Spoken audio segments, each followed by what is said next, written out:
people around it. It doesn't matter if you work in this festival, you're visiting the festival, or you're a local person. We always had this gang together, and everybody were like in a family.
Hello everybody, this is Jason Glatzer and we are live at Banco Casino for the Cash Game Festival of Bratislava. We're about to bring to you a fantastic TV table with the stakes at 2-2 PLO. It is a dealer's choice affair, so the player on the button can choose between 4 or 5 cards. And coming up later, the game will change to no limit hold'em. It'll either be 2-5 or 5-10, depending. But now we're going to have quite a bit of action. We have a few players from Sweden, a few players from Slovakia, and some players from the United Kingdom. So a nice mix of players.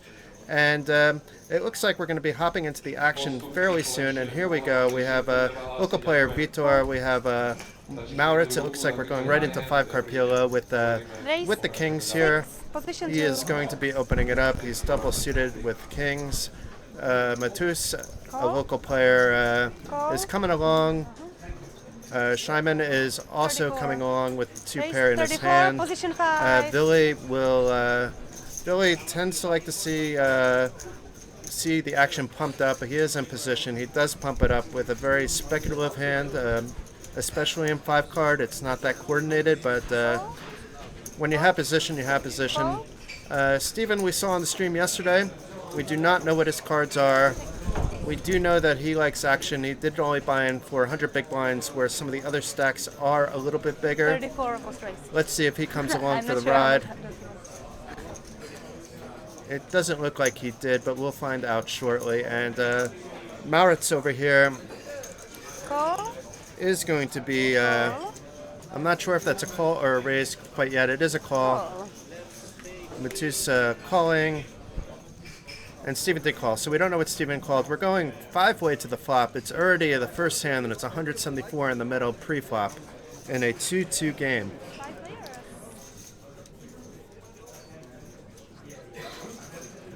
Very interesting flop. Matus basically flops the goods here with top set.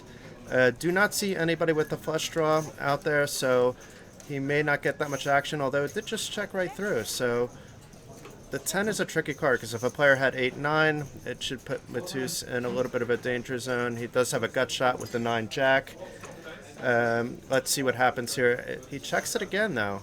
I mean, he has a pretty good hand with this set here. Maybe he just doesn't want to bump up the pot. I don't know. Billy, though, with the 8-9, may like his gut shot. He does put out a very large pot-sized bet here. Let's see what happens here. We don't know what Steven has. Steven was on the table yesterday. It's likely just a one-time thing with him, but we'll see if it's a consistent thing, and we'll let the tech crew know.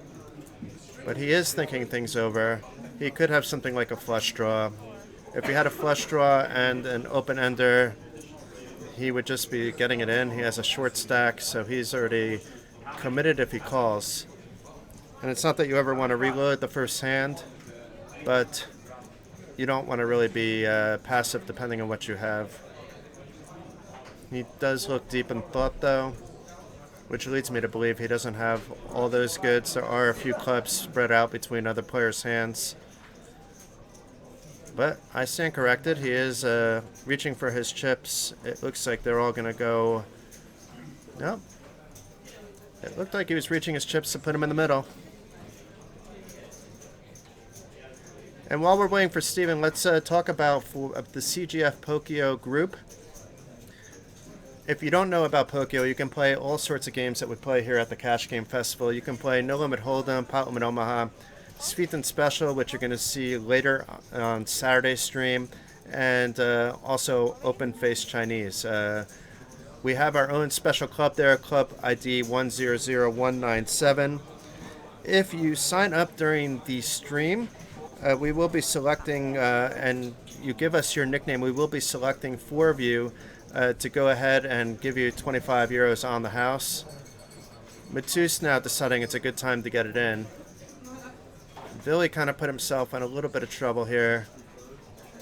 I would have to say he's not exactly committed. I'm not sure why his equity is so low either. Maybe because there were 6s and jacks in other people's hands. We see Matus has a jack, but the equity calculator you see does take into account these things. So it's not like a true equity from Vili's mind if he's putting his opponent on a set, but it is the equity if Vili knew what other players had and what his opponent has.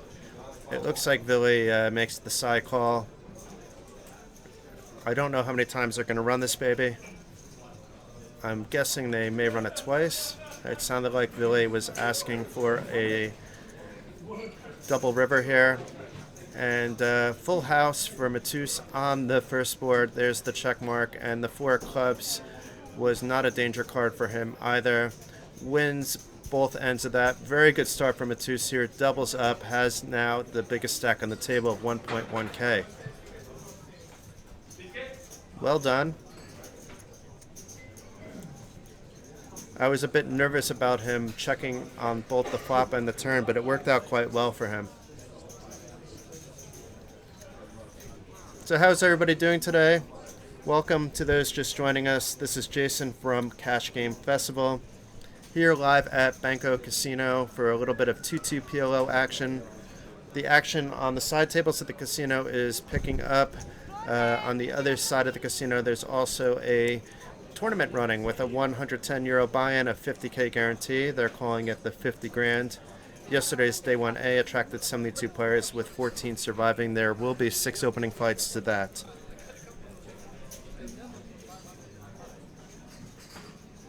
So Vili's smiling. You're never really too happy about losing the first hand of the stream, but he's an action player.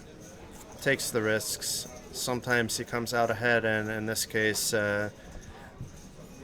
he was drawing very thin because other players had blockers to his outs in his hand.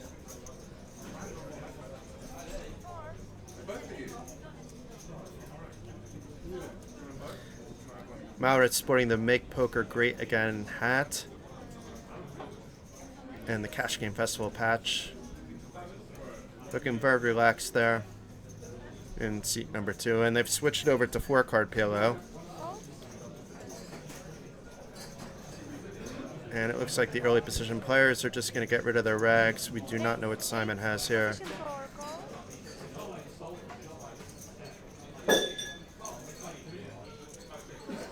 Raises to 8 with the mystery hand. Vili calling. This time he has the pair of 7s in his hand. Steven with a very strong rundown here. It's always nice when you're playing 4-card PLO that all 4 of your cards are connected to each other in some way.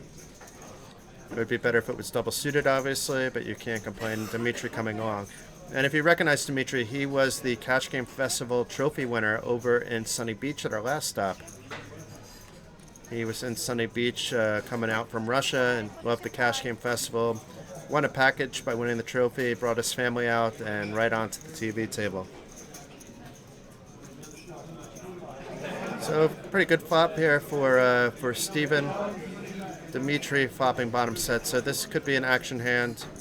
Christoph with some blockers in his hand to the straight, and Vili with the 7s in his hand, making the call as well. 3 of clubs improves Dimitri's equity. It's also a complete rainbow board here, so no flush is possible at this point. Steven thinking his 2 pair could be good. He also has a gut shot straight draw. Dimitri playing it cool with bottom set. It is certainly possible that an opponent has a 7-9 with the nuts, so no point in jacking that up. And there's a beautiful card there for Steven. Improves to the full house, gets the check mark. He will likely get some value here depending on his bet size. He doesn't have a lot of chips, so it's all going in the middle. 58. Dimitri can't fold here. Dimitri making the call. He's going to get the bad news that he got rivered here. Unfortunate for him.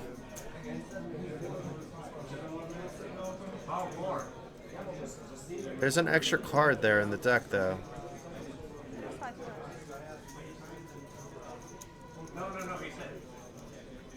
Interesting. It looked like there were 5 cards that came out there, not 4. We are playing back. Where did that queen come from? Back. Florman, please. So Steven looks a bit confused here. It looks like Steven got dealt 5 cards and everybody else was dealt 4 cards, which means his hand would be dead if that's the case. It's on the player's onus if they get an extra card.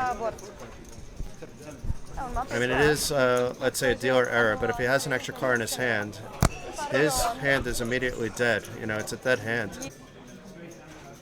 So at that point, really, I mean, it's kind of an unfortunate situation if you're not paying attention that everybody else has 4 cards and you have 5 cards. You weren't paying attention to the button's choice there. It is what it is, though. You know, it's on you whether you're paying attention or not. That kind of sucks. You know, you hate to be in that circumstance, but it looks like Dimitri just got a gift. So Dimitri going from a potential reload situation to winning the hand, and it looks like Steven is going to have to reload. Very interesting. I'm sure this will take a little bit of time here. The floor is probably going to come over and explain the situation. I'd be surprised if the floor ruled this any differently than what I described. I've seen this happen before. It's a pretty consistent and easy decision by the floor that Steven's hand is dead. You can't undo the hand. You know, it played out. There was betting. It is what it is. And one of the reasons for that, Steven is an honest player, but another player could have been angle shooting, you know, in that spot. So it can't be like a situation where everybody gets their money back. It's not the rule, and it wouldn't be like the fair thing to do, even though it's unfortunate for Steven in this spot.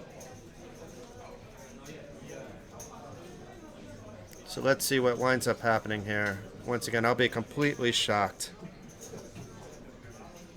if it's not awarded over to Dimitri.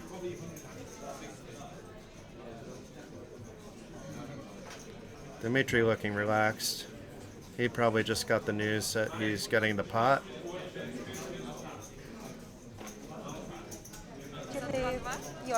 Looks like we have multiple 4 people over here now. Steven doesn't look too happy. Guys, what was the action pre-flop? That was 5 people, right? It is an unfortunate situation, but these things happen in live poker. You play enough poker, you see this happen. Určitě small blindy byly 2-2.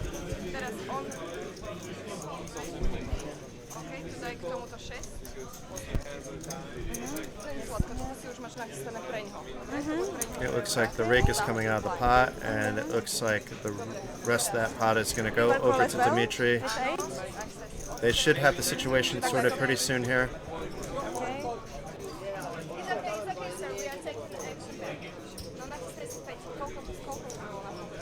Maybe there was a side pot involved as well, but that really shouldn't matter. I believe it was just heads up at that point, though. Guys, you have to check your hand.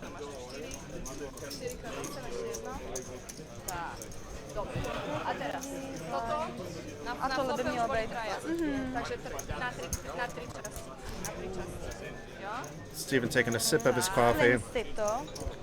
It looks like he's accepted what happened. He doesn't look too happy about it, but once again, I wouldn't be thrilled about it, but that's the rule. The rules are rules. Because until now you were in a free. I just wanted to make sure. It looks like Billy is getting involved as well.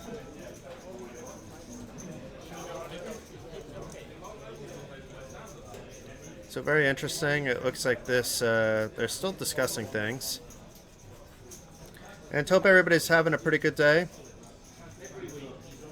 Hey Hand Wizard, hey Venture King. Or is it Ventrue King? I'm sorry.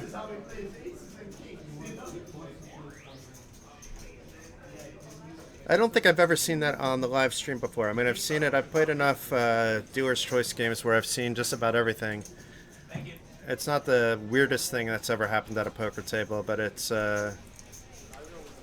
certainly an uncomfortable spot for Steven. Even for Dimitri. I mean, he won the hand, but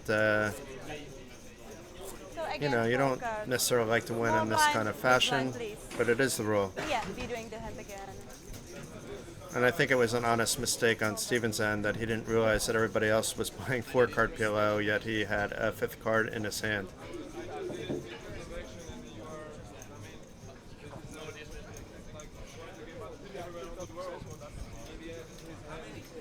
So guys, for those of you just tuning in, this is Jason Glatzer. Many of you have heard me before. We'll have George on a little bit later today. So I said it even before. Wanted to do a little commentating, wanted to check out this PLO game, so I'm here with you for a bit of time. And we were just on a beer bike tour earlier today as well, and I didn't even know one of those things existed. And yeah, we were trolling around Bratislava on a beer bike, so there was a bartender on this vehicle that was just powered by us pedaling, and it was a lot of fun. I did a Facebook Live on the Poker News Facebook group. If you're curious what that's about, go ahead and check it out. In the meantime, we hop back into the action. Billy opening it up from the hijack. This is probably the quickest hand in the PLO history on the stream. A single raise and a takedown. €3 added to Billy's stack, and Billy looks like he reloaded after doubling up his opponent Matus on the very first hand of the stream. I will be back.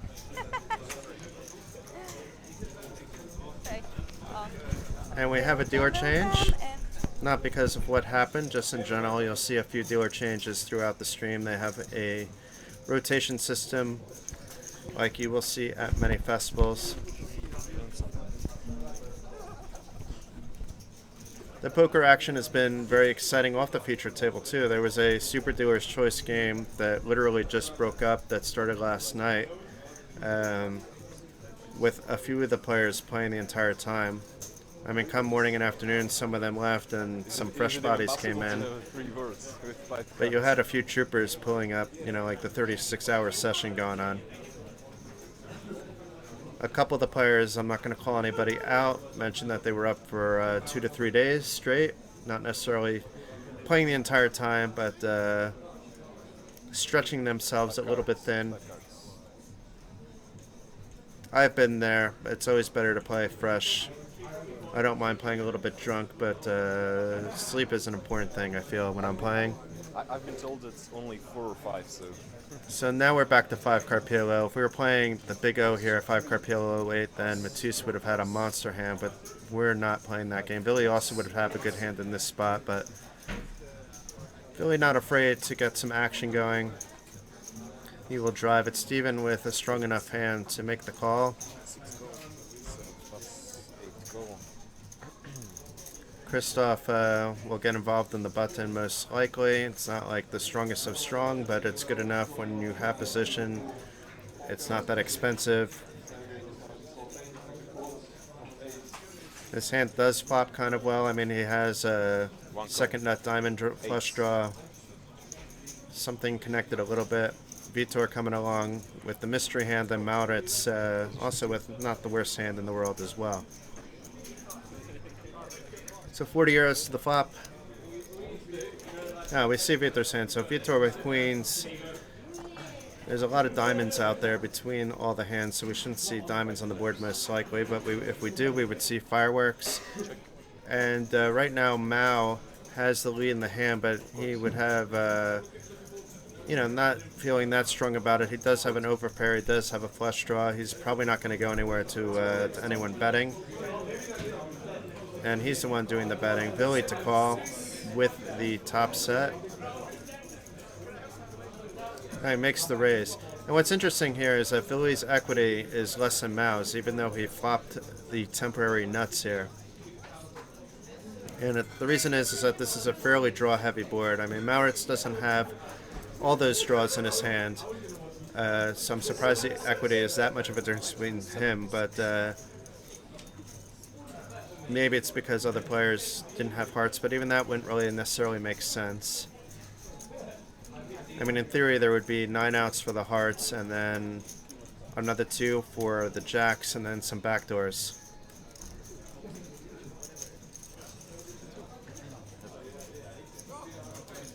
Two of diamonds changes nothing for Billy. He still has the best hand. Nobody had 5-6 in their hand, so it's not that anybody that could have stayed in potentially would now retaken the nuts, but Billy firing out big, It's really not firing out that big when Maurits only has 82 behind. Let's see what Mal chooses to do. Will he be making poker great again? He actually does have the equity to call according to the equity that's showing up on the screen, but I think once again it's much closer in reality. He does make the call though. Maybe they're running it twice. I know Billy doesn't mind usually running it twice.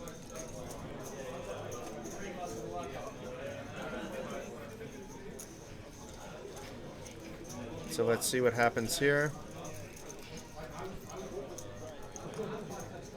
Maurits needs a heart or a jack. So how many times? 3 times. Will he get there? Does not get there. It looks like they only ran it once. Nope, they're running it a second time. And Billy improves to quads. Did not need it. Oh, they're running it 3 times.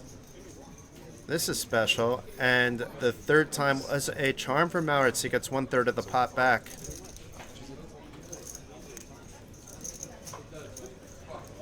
Billy only run it twice. The third time never is good. It's 87. Billy's shaking his head, but I mean, to be fair, Maurits is going to hit one of those out of, with the odds. On average, he should be hitting 1 out of 3, a little bit more than 1 out of 3 boards. This could take a little bit of time to sort out because the dealer has to split this pot into 3 and give 2 of those stacks over to Billy. Let's see how it works out. In the meantime, as a reminder, if you download Pokio and sign up to our group 100197, put your ID in the chat box and we will be doing a drawing at some point after the stream where 4 of you guys and gals will get a free 25 euros on the house.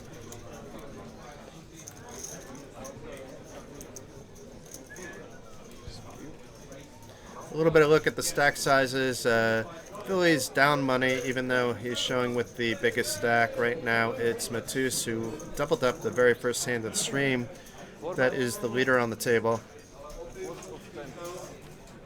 Yesterday also featured the same game where we had a 2-2 PLO game.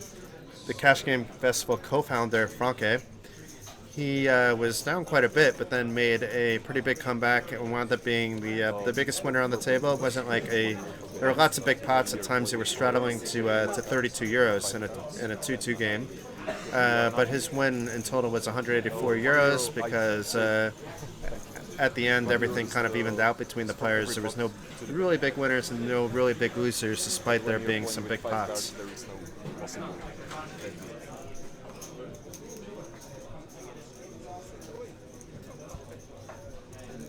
So it's really nice to be out here.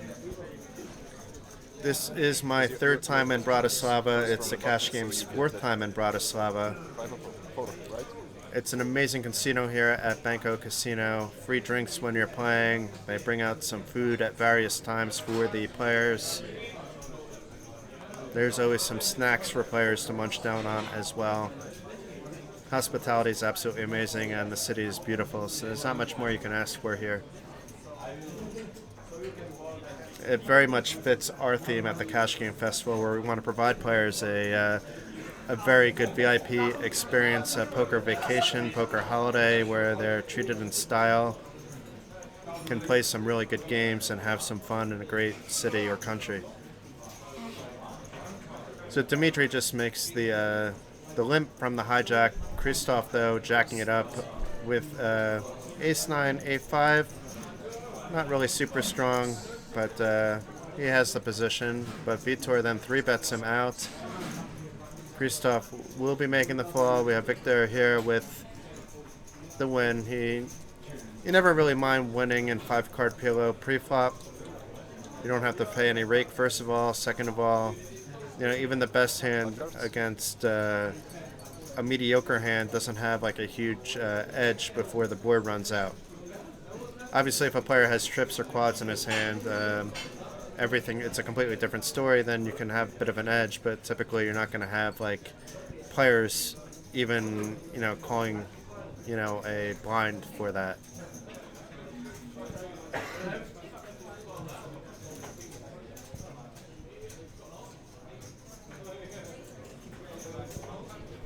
And Billy's become a Cash Game Festival regular this year. He's been to quite a few of our stops.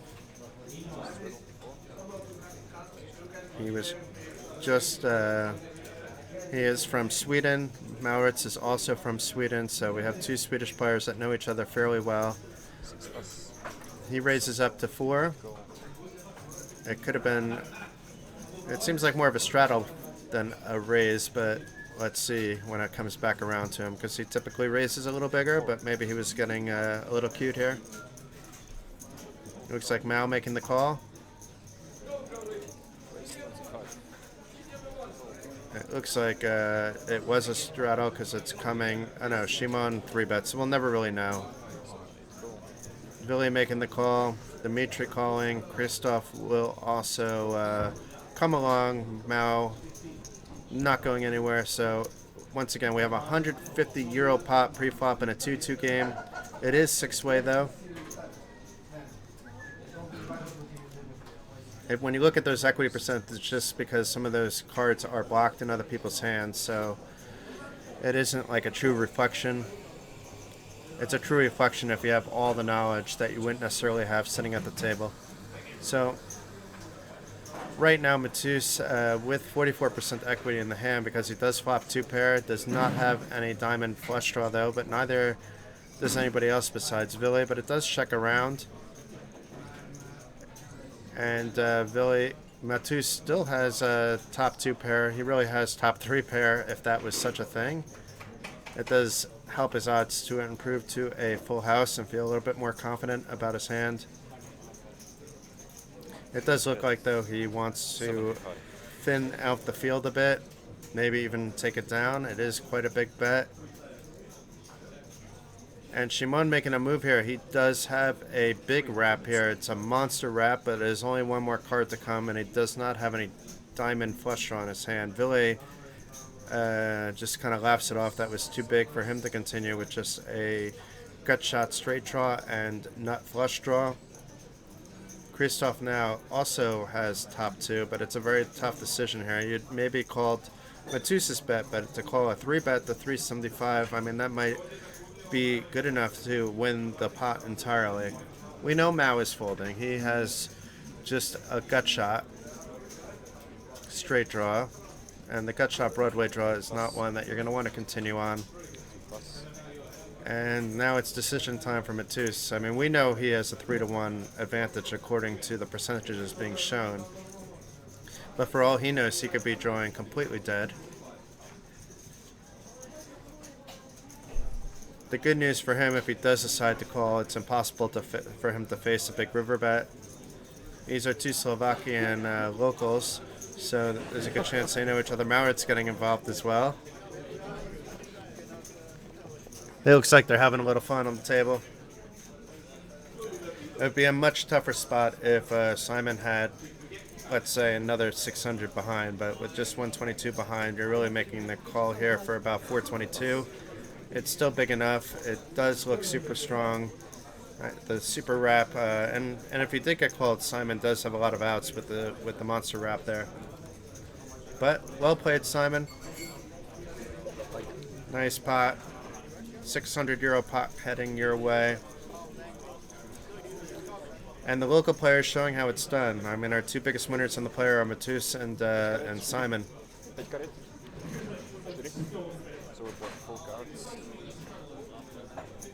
Dimitri's up a little bit as well. Billy right now, I believe, has lost the most at the table. Steven, with that 5-card debacle and 4-card PLO, is down a little bit as well. But otherwise, it's been fairly quiet for him.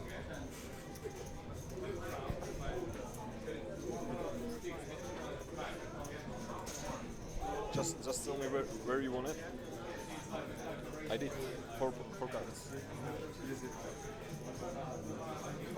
So back to the action. It is 4-card PLO this time around. Dimitri, this isn't very strong from early position. It was a straddled pot, so Steven making the €4 straddle, but Dimitri wants to have a little fun. He's here on Poker Holiday. He did win a free package here. Why not?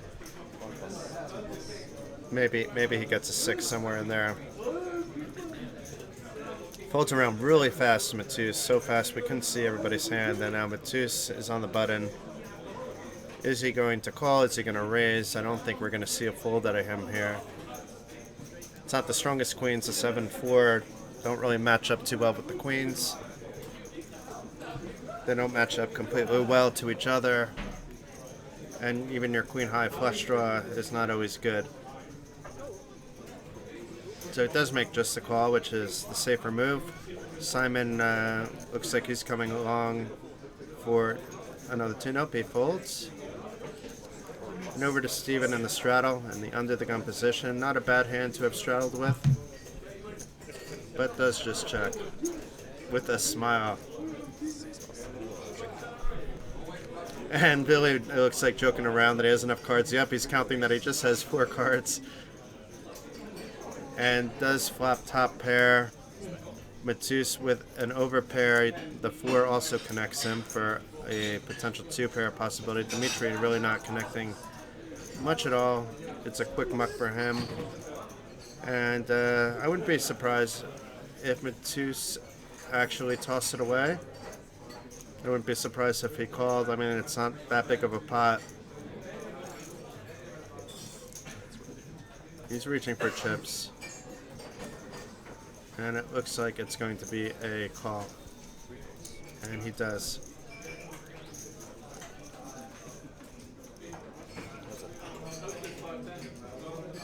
It's an interesting card because Jack Queen would be the nuts here, and Matus has blockers with the pair of queens, so he can rep that he has queens pretty easily, especially after Steven checks. So even if he doesn't think he has the best hand, he can rep that he does, and it looks like that's a bet of 35 euro.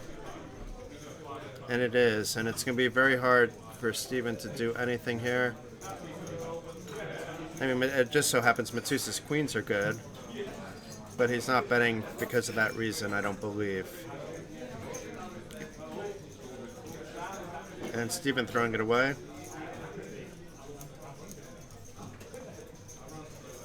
Well played, Matus. Not a big pot, but every little bit counts.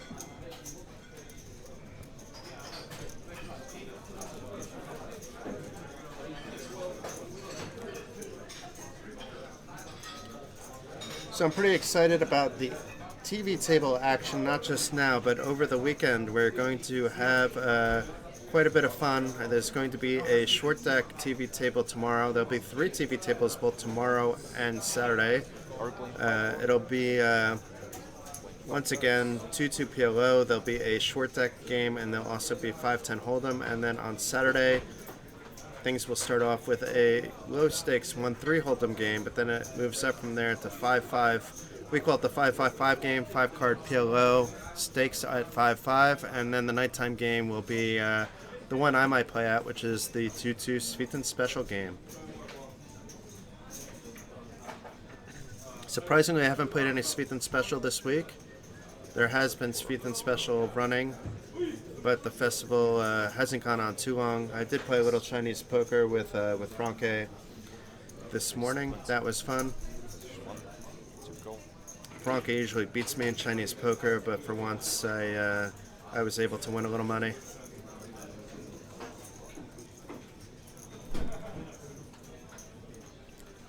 So Mao jacking it up here. These are the kind of hands I like when you have a nice rundown where all 5 cards kind of come together.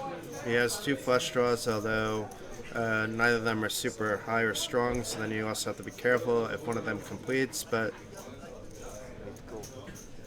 it's always nice to have these kind of hands when it's like multi-way.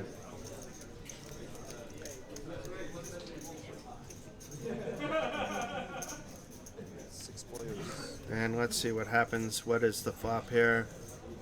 3 hearts. Anybody with hearts in their hand. Nobody with a flush here. So I think anybody that decides to bet it should be able to take a pot. Is anybody going to take a nice stab at it? It has to be a nice bet, but really there's nobody that has anything. I mean, Vili has top pair, Dimitri has 2 pair, but I can't really feel that strong. And that maybe now with the extra heart, Dimitri will think his 2 pair is good, but it's not even a very good 2 pair. So we will see. Maybe If it checks around a little further, we'll see Mao make a stab, or we'll see Matus make a stab. Mao sends it over to Matus, and it checks around again. And jackpot city for Dimitri again. Now he can feel pretty strong about his full house. Vili may try to make it. Oh, Vili has a full house too after the turn, so this could be interesting. Because it's going to be very hard, especially like a little bet like that. It's going to be... Dimitri's not going to be laying it down. He probably won't be raising it. And if he does raise, he would get called. And now the news isn't going to be as bad for him.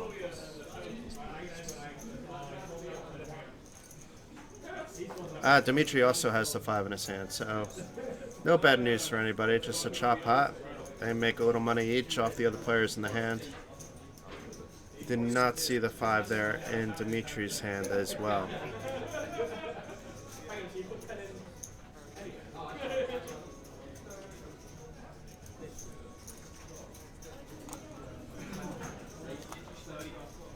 So it looks like everybody having a good time here.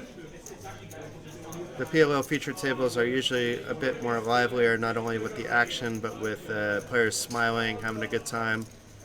It's what an action game does.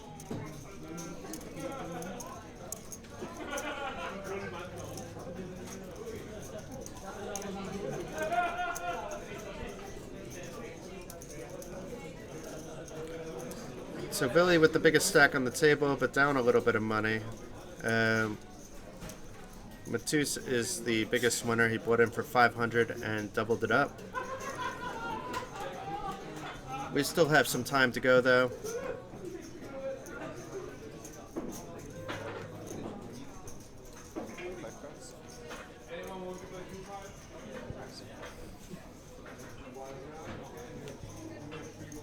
Let's see if it's 4 or 5 card. And Steven, don't forget to count your cards.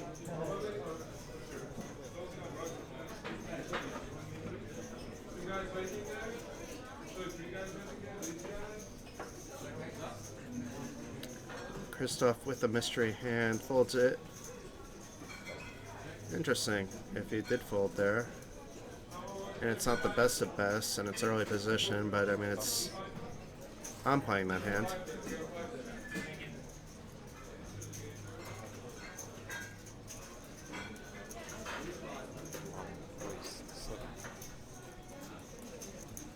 He does raise it. Okay, so just took a little while for things to catch up.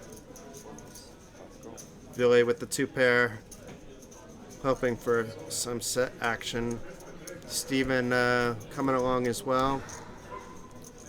2 nice flush draws on his hand. Dimitri also 3 pairs with ace king, which gives Vili a bit of equity. Vili flopping 2nd pair here, as does Vitor. Oh, he also Vili flopping bottom set, so that is pretty strong. And Vitor with the gut shot. All 3 players with the gut shot to the jack. We also have potential runner possibilities for players for flushes as well, but that's not really worth considering at this point. It is interesting that players are continuing here. Really just drawing to a jack for the jackpot. Now the queen here gives Vili the nuts, but he can't be too happy with that card. I mean, there's a lot of queen 10s that you would typically see in people's hands that are playing hands to the flop. On the other hand, when it's checked around, you can go ahead and do the same. Maybe he can get some value out of the river. Checks around to him again. I'll be surprised if he doesn't try to fire a little bit out.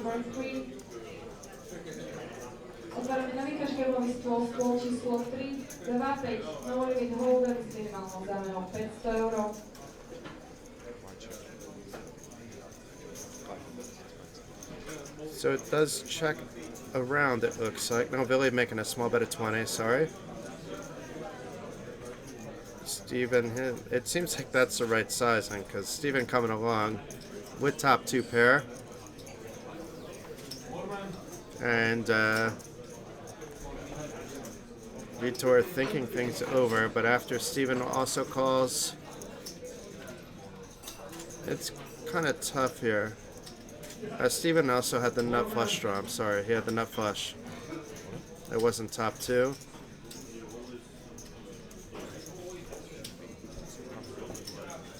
Did Vitor fire out a raise there? He went all in.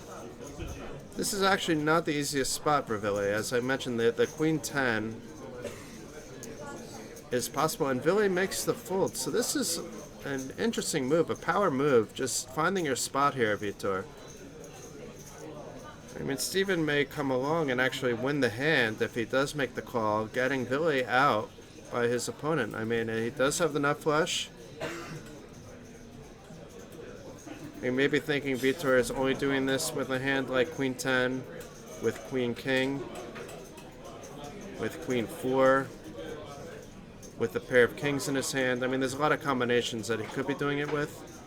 He's probably not doing it with Queen 4, but maybe. I mean, he did it here with nothing. Just top two pair. You know, that wasn't a value bet. And well done, you had the worst hand, but win it. What's Vitor showing is showing the ace of clubs, it looks like. Well played, and looks like we have another local player having a good time here. Life is good.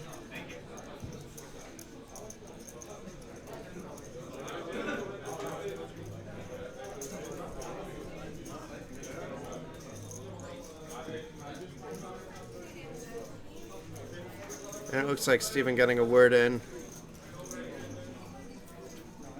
But very strong play. I mean, you got Ville out with a full house because there were so many other better full house potentials. So Ville probably regretting not checking it through on the river. When he looks back at this later, he may not be too thrilled, but I mean, it's so hard to continue there. The check raise looks very strong there.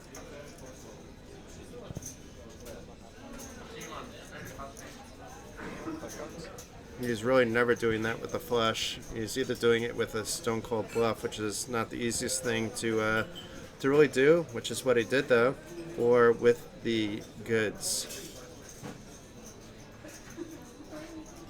Vitor with a decent hand here. I like these cards, but it looks like he throws them away. Maybe just taking a hand off after getting that bluff through.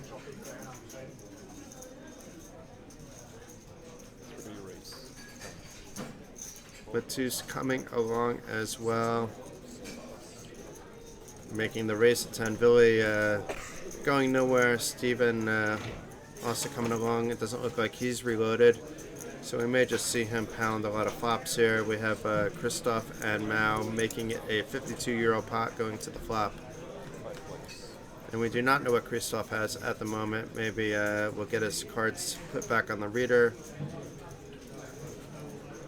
And we do, and it's a set here for Christoph, second set, and Matus with the nut flush draw, so we'll likely see Matus come along, and we shouldn't really see anybody else continuing. Ville does have top pair, but top pair isn't really that strong in this situation. In fact, if a 10 or a 9 does come out to make it improve it to 2 pair, some of those cards put a flush on the board, a potential flush on the board, and others complete other players' straights. So I think we will see Ville fold. He does. And we're now heads up to the turn. The 9 of spades and the ace of spades. So we must already be all in. There must be... I'm not sure where the all-in was, folks, but it looks like we did have an all-in and a call.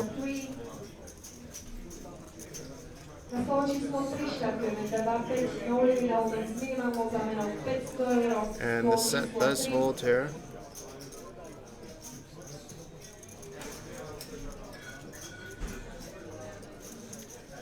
And nice little pot here for Christoph.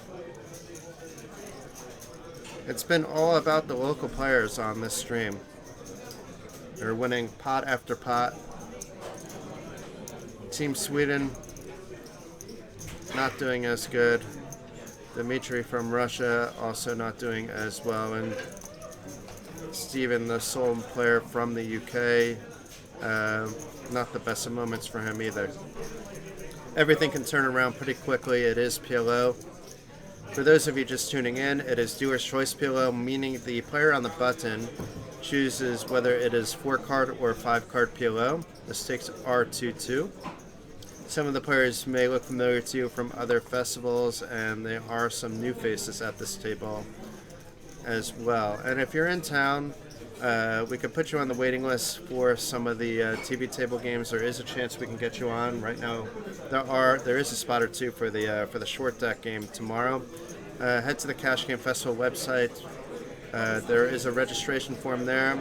Get that baby filled out, and we will get back to you pretty soon and let you know what's going on.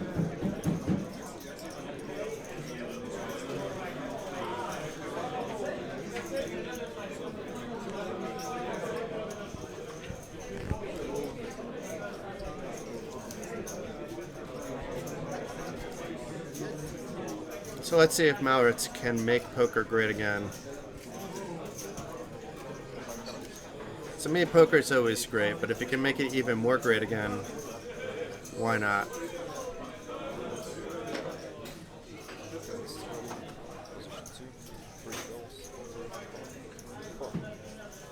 So we do have a straddle in the hand, but two's coming along with the 10-8-5-5. Everybody hopefully make sure that they only have 4 cards in their hand.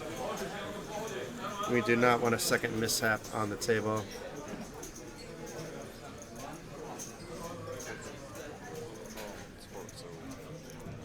And it looks like a cheap pot so far. Dmitry, unless Dmitry jacks it up. No, he does jack it up though, so we went from cheapy to not so cheapy. And Vitor likely going to come along here. He may be concerned about Dmitry having a smaller stack though.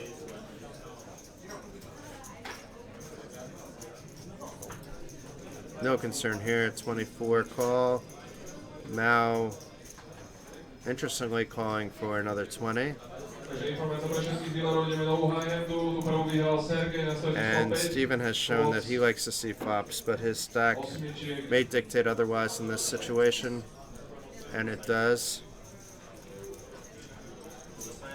So, more than 100 euros going to the flop. Already a pot that players will be hungry for.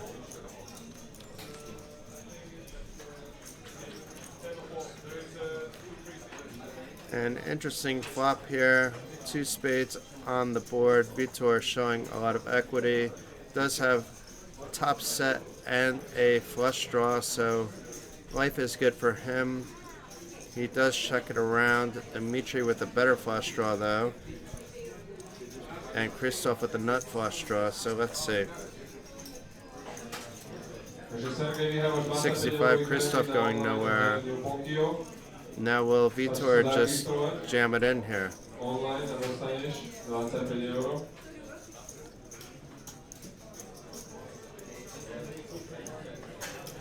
I mean, he may feel now his flush draw is almost never good. It does look like he makes just the call though, which could have put him in an interesting spot, you know, on future streets. It's kind of a situation where just like getting my stack or as much of it in as possible based on the pot size and my stack size. And that's one of the cards that he shouldn't be happy to see. Christoph right now with the nuts. Vitor, though, can draw the quads or a full house. Dmitry doesn't have that much behind, so I'd be shocked if his 85 somehow didn't get in the middle. And Christoph just putting it all in. He had a pot-sized bet left. It's kind of a tough spot for Vitor. He has a flush. He does have the redraw for the full house and the quads. He does make the call. It didn't take him too much time. And Dmitry really, who's drawing dead and saying draw at once, run at once, really doesn't have too much choice either. So Vitor nailing the full house there.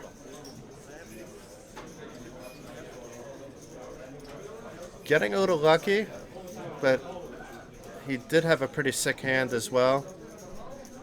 He did get unlucky on what came out on the turn, as it did complete his flush, and even though he already had top set, we get a bit of a smile here.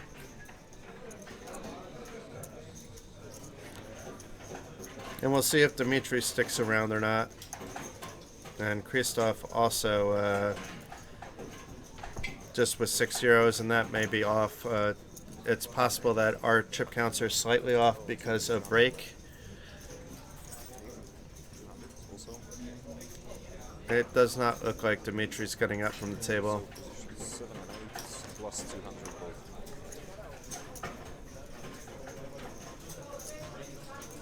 And maybe the bet sizes were off a little too, because it looks like both players have a couple of chips still in front of them. Although maybe those are the green 100s instead of the green 5s. They look like when you're close up, you could tell the difference pretty easily, but when you're looking at the stream, the 5s and 100s look pretty similar. You could see the greens right now in Matusa's stack. Those are 100s for sure. Same with the greens in Simon's stack. Let's see what happens. Here, Matus opens with a limp. Simon, it looks like it's folded around to Ville. And there was no limp, it was raised to 10. Plus 8 call.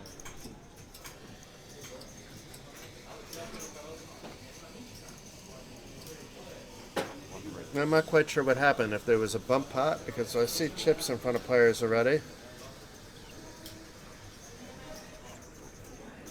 44.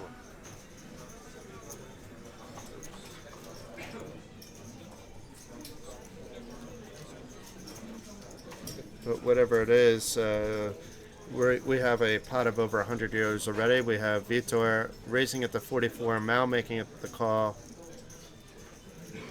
Simon with the mystery hand may be coming along as well. 42. Simon does come along.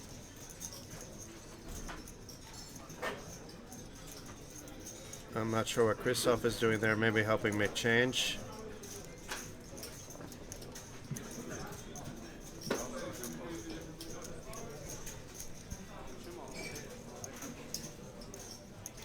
Now we see everybody's hand. Simon with the kings and Vitor with the aces.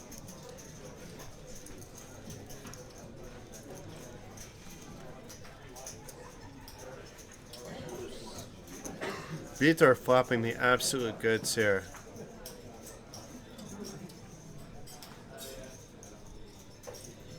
There is a draw heavy board, but right now that is a good pot. I mean, you have two very short stacks, and if Simon doesn't have anything, he does actually in this case, you can just have a little bit of fun right now. He does bet Mao out of the pot. Simon will not be going anywhere. He has an open-ended flush straight draw. He does have a flush draw as well. It turns out that his flush draw is live. Christoph also has a flush draw, but he may not think his flush draw is any good. And he does not.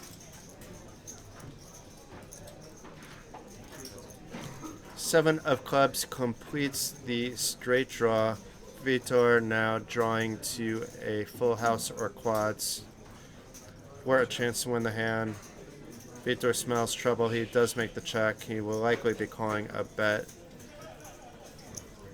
Depending on the sizing, if it's a pot size bet, then maybe not. 340. It does look like a fairly big bet though. Might be 250, let's see, 260, no, 340, wow.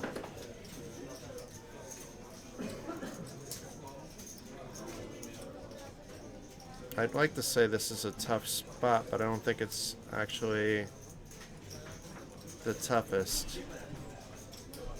You never like being bet off your hand if you were indeed ahead.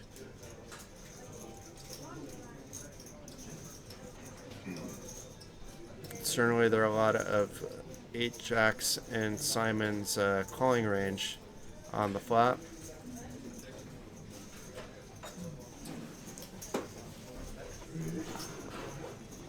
It's also very tough to get away from this. So Vitor making the call.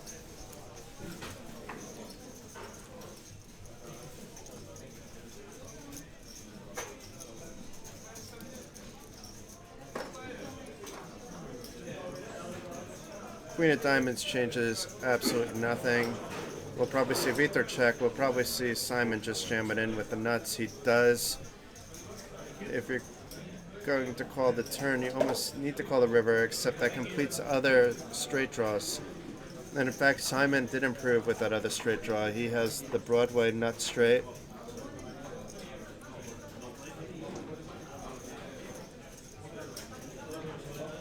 What to do? I mean, it is such a big pot, so if your opponent's bluffing, if your opponent was just on a flush draw, that flush draw did not complete.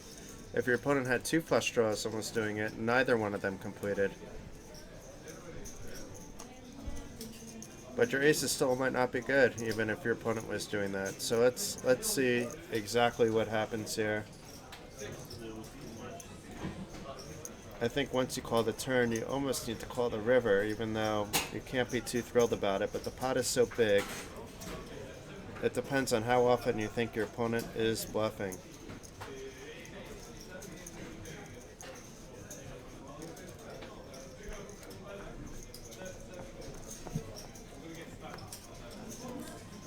What is he going to do? I feel like playing the Jeopardy music, the theme song here.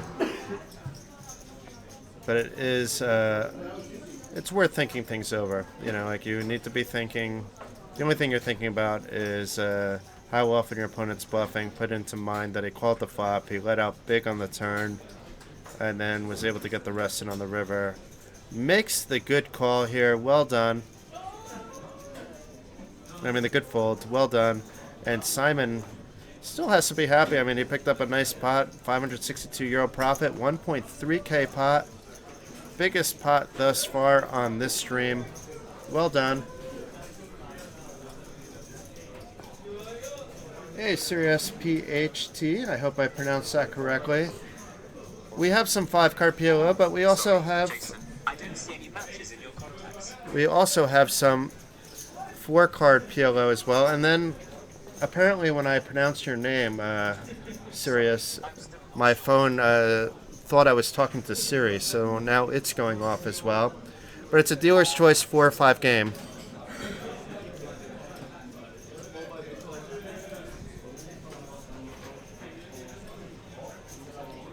So I'm going to need to call you something else. I'll just call you SPHT. Because if I use that word again, my phone's going to go off again. It's going to throw me off.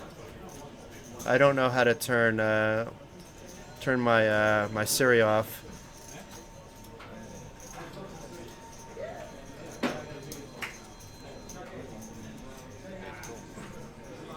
Yeah, I have a feeling you made your screen name just to troll commentators so that we would have to pronounce your name. How long is the Cash Game Festival? The Cash Game Festival is from September 25th to 29th here at Banco Casino. So if you're in the neighborhood, come drop on by. We will have all sorts of games. There'll be some short deck mixed into one of the sessions tomorrow, some Sviten special on Saturday. Still tons of PLO and Hold'em action as well. The game you've just tuned into is a 2-2 PLO game. It's a dealer's choice game in the way that the player in the button can choose between 4 or 5-card PLO. In Slovakia, but flights are cheap depending on where you're coming from. Very easy to get to. Even if you don't want to fly direct to Bratislava, me personally, I flew from Vilnius to Vienna and then took a quick 40-minute bus, which cost me about €5 to do so.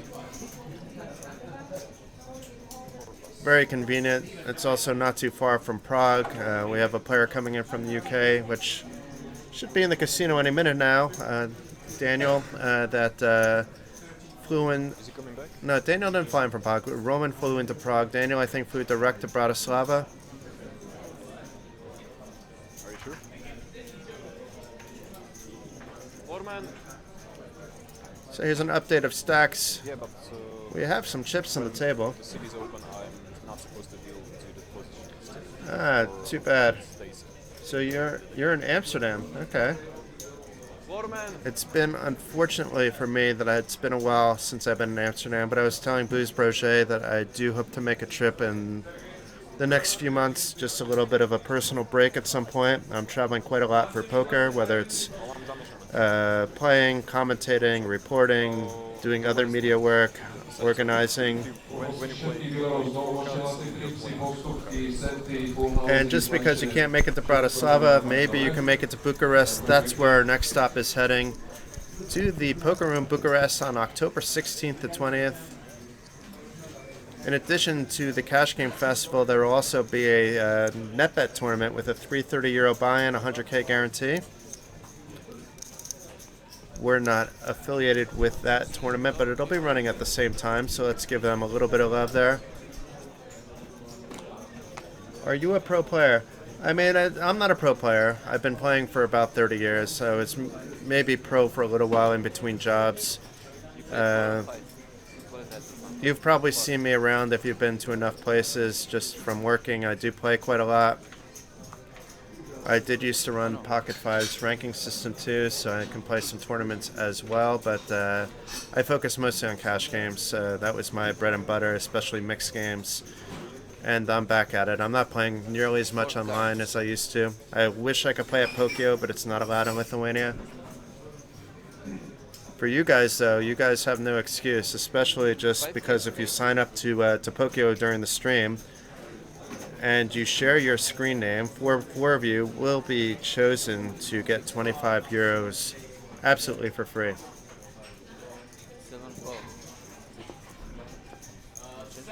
We'll toss the Pokio command in there just in case you are just tuning in as well with some instructions on that. Billy with the aces here, though, back to the action.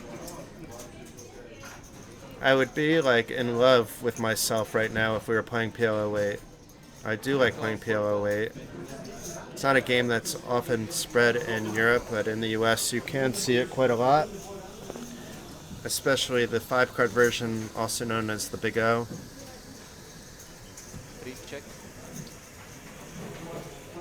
But right now, Billy's aces did not flop so well. Dimitri with the top set.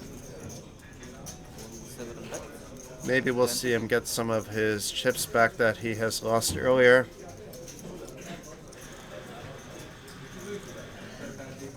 Betting for 22, it's not quite a pot size bet. That may just do the trick though. Billy does have a nut flush draw blocker, but you never really want to get too cute on those things either. He does make the fold. Dimitri doesn't look too thrilled.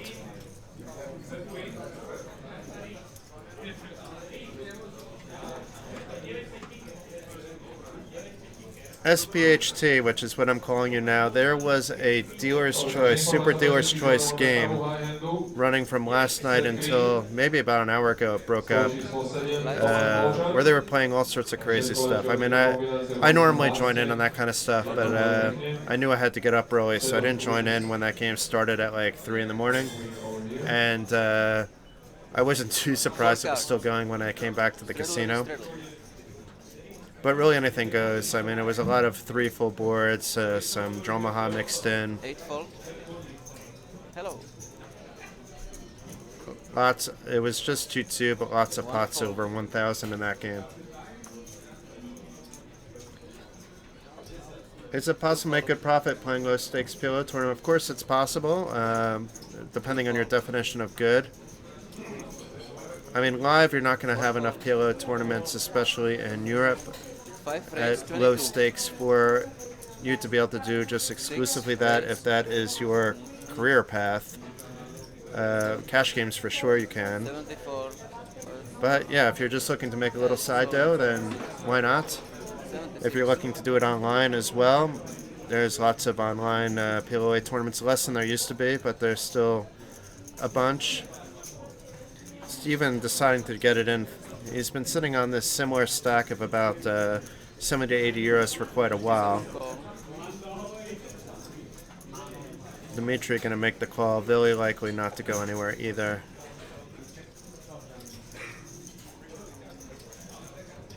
I won a live PLO tournament earlier this month. It was at the Poker SM, the Swedish Championships. Most of the events were for Swedes only, but there were one or two that were open events. So there was a half and half game where it was round of each, one PLO, one Hold'em. Had the chip lead after an hour. Did get lucky to get the chip lead, but then never looked back and shipped a lot. Turn. So Steven needs a king or an 8, and he gets a king. Showdown, please. Dimitri with the side pot, but Steven back in business. Straight. Up to a healthier 230. He did just buy in for only 200, so all is good. You never mind getting a triple up when only thing you have is Jack 10 4 2. I know it's double suited, but the 4 and the 2 are fairly worthless cards. You never know. I mean, 2 2s or 3 2s or 2 4s and 3 4s might show up on the board, but 76. I wouldn't say it's the strongest hand in the world to have Jack 10 4 2 double suited. 76. So life is good for Steven. 76. 106. And back 30. I mean, it depends. I'm a little bit out of touch with those kind of stakes PLO tournaments, SPHT. I mean, it should certainly be possible to do, but you're going to have so much more of an offering on the No Limit Hold'em variety that it depends on how many tables you play at once. There's other factors that go into that. I would say if you're a fairly good PLO player, you know that you could possibly make more money playing PLO 25 versus NL 25. The variance is higher too, though. 5. 5 cards. And then it depends on your site selection. I mean, if you're going to be playing those cash games on at Pokio, they're going to be a little softer than other places. You know, people are coming to have fun. Vitor fan in the house. Yeah, we were impressed with Vitor earlier. He made a nice move to push 2 people out of the pot when both players had better hands.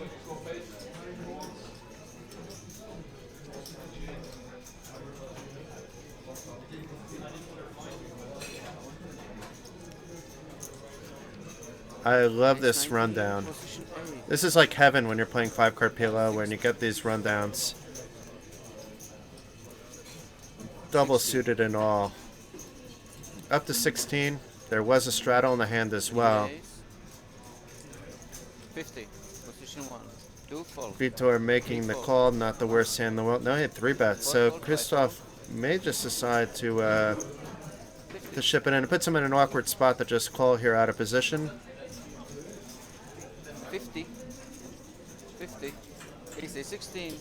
Steven seems a little bit confused at the moment. He's maybe just asking how much the bet was. Billy having some liquid encouragement Fold. 7 after folding here. Steven makes the lay down after winning the last hand. And it'll be interesting if Christoph just wants to jam in the goods here. He does jam in the goods. Vitor will likely be making the call, and the calculator is showing it's a flip based on what other players have had. So this is about as flip you will get. It's showing at 50-50. Will they run it once? Will they run it twice? How many? We already saw a board run 3 times earlier.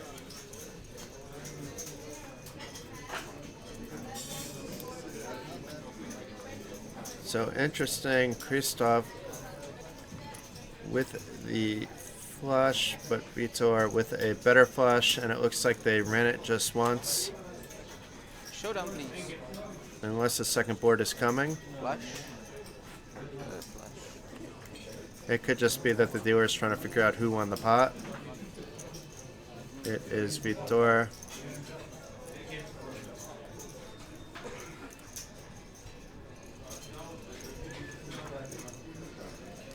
A bit of an update here. Billy down a bit despite having the biggest stack. The three Slovakian guys that have the next biggest stacks are all ahead a little.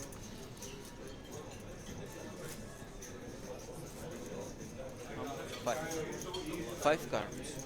Seen some nice play from the local crew here.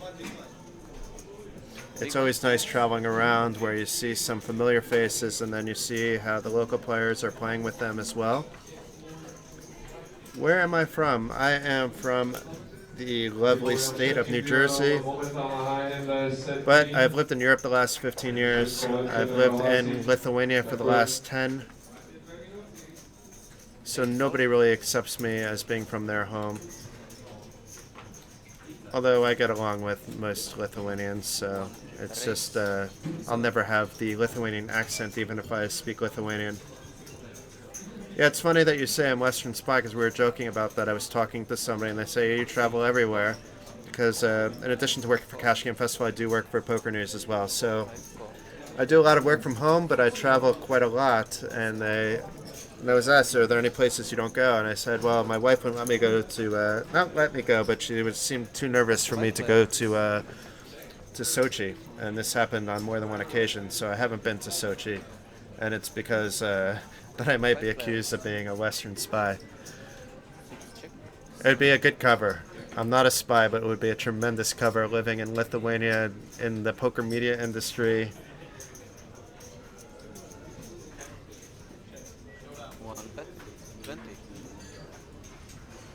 I'm generally a friendly guy, you know, not super extrovert, but not super introvert, very good one-on-one, you know, so it's kind of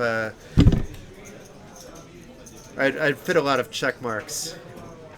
Like, I know how to blend in when I need to blend in. I know how to keep secrets pretty well as well, so there is quite a bit there if I was being profiled.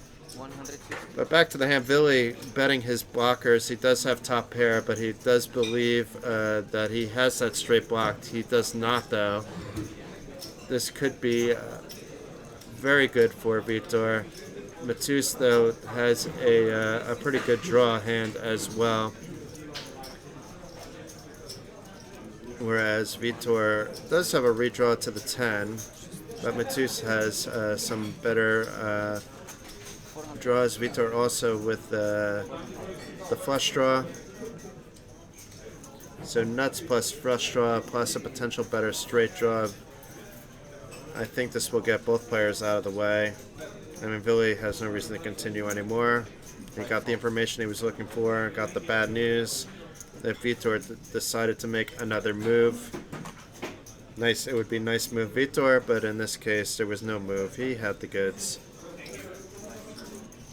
And if another player had 6-8, he had the goods to redraw us as well.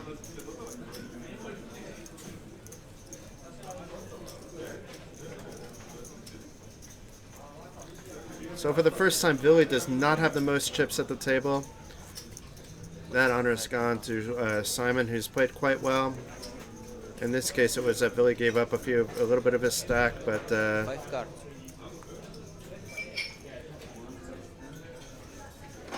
we still have a little bit of action left. Another 40 minutes or so, so that can all change pretty fast.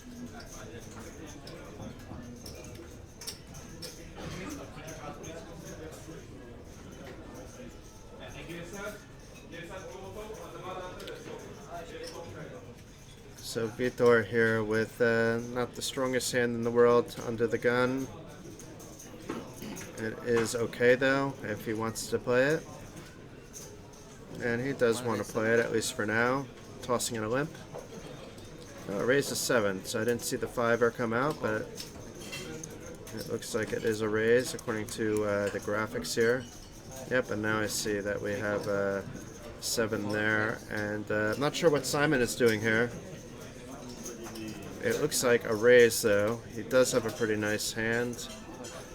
A 3-bet the 39, so I'm not sure how much this is going to thin out the crowd.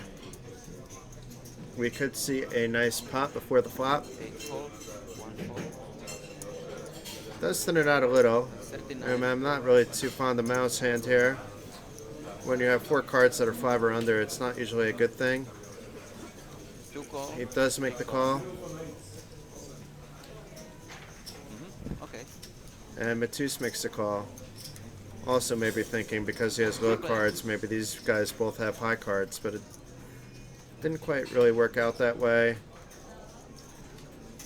Two check. We do have a rainbow flop here with the ace. Three check. Simon here with the 2 pair. Will likely be betting, and he does. Continuing along. 150. Two four. And that will likely be good, and it is. So well done, Simon. You built up the pot pre-flop, took it down post-flop. Life is good.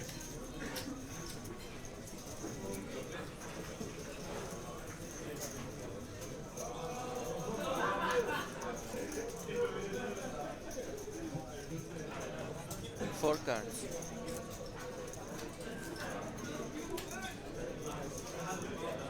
So I play this quite a lot at my local casino because all we really play lately is we usually have like 1 table, sometimes 2.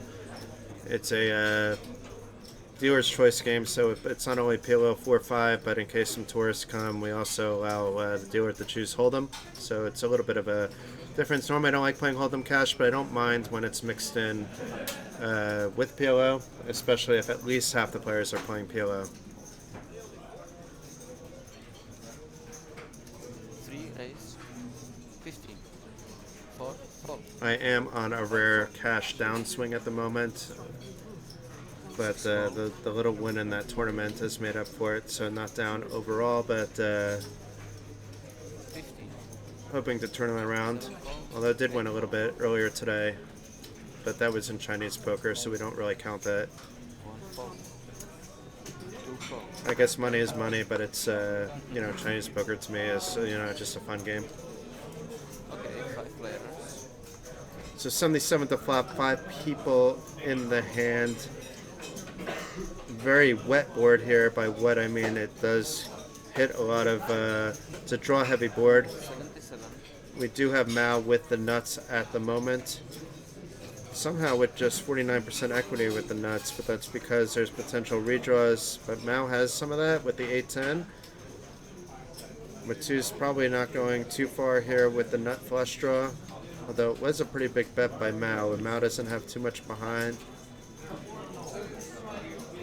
And Steven also with a pretty strong hand here, but not strong compared to Matus, and his equity is very low. I mean, but when you look at it that I have top pair on this board, that's not very strong. Do I really want to be playing around with the second nut flush draw, assuming that Matus also calls? 3 call. I think I can get rid of this if I'm Steven, but 77. Steven just shipping in the lot. 6 fall in. 7 fold. 8 fold. 2 call. 206 back over to Mao. Mao making the call, Matus making the call. So a nice pot of around 700 euro. Oh, Matus going all in. Never mind this. And Mao making the call. And Mauritz, his straight holds, wins a very nice pot. Well done, Mauritz.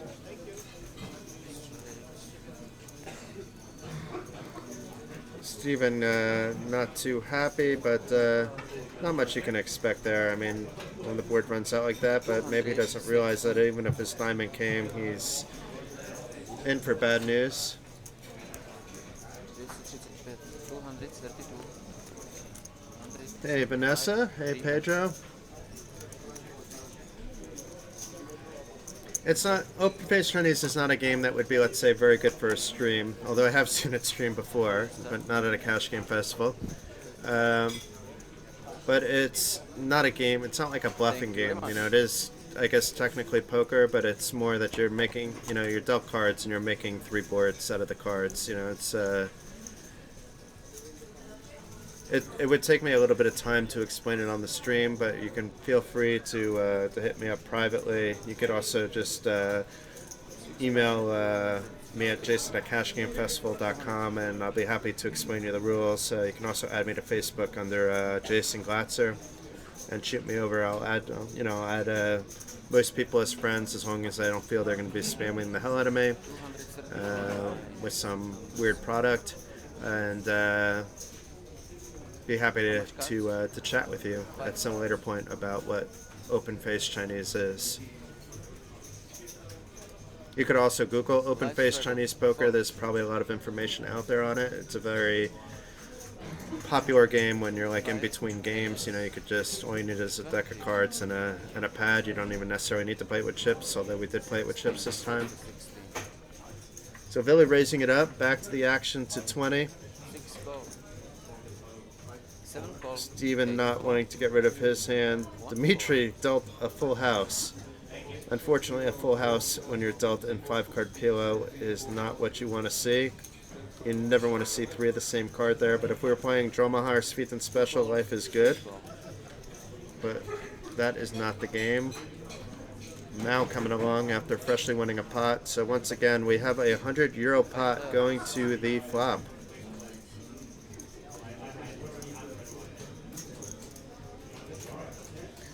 So interesting, Dimitri did come in with the full house in his hand, and the K6 hits the board. Yeah, that's absolutely sick. And does anybody have any diamonds in their hand? I mean, everybody has some diamonds. Steven has a flush draw. Billy has the nut flush draw. Okay, so we have... But how would Billy be drawing dead here? Either something is wrong with the graphics somewhere, or I'm just seeing something wrong. Because Billy has the nut flush draw, so he shouldn't be showing at 0%. 6-4. 7. Yeah, something not making sense with the graphics here.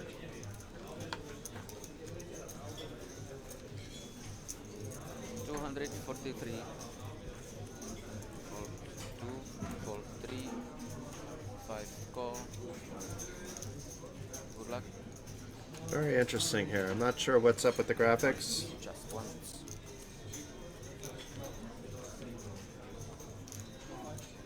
Very strange. Anyway, diamond didn't come, so maybe the system somehow knew.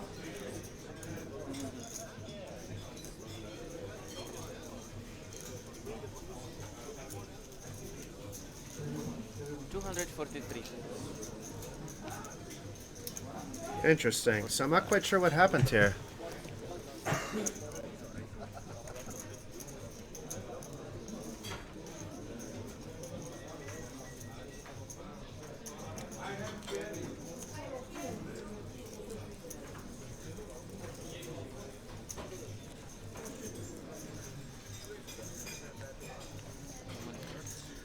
So weird there with the graphics. I'm trying to figure out, maybe my eyesight is off. I was on the beer bike tour with the hospitality package players throughout Bratislava, which I did a Facebook Live there on the you could see it on the Cash Game Festival Facebook page. It was pretty wild.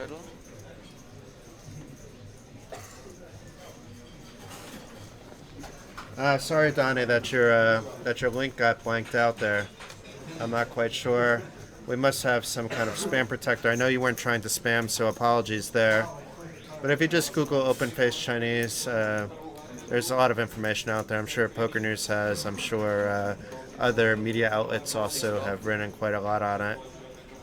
I play a few different versions of it, in fact, but we won't complicate things.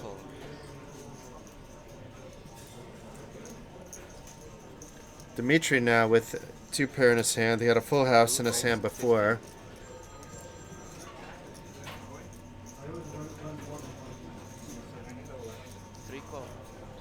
Very interesting.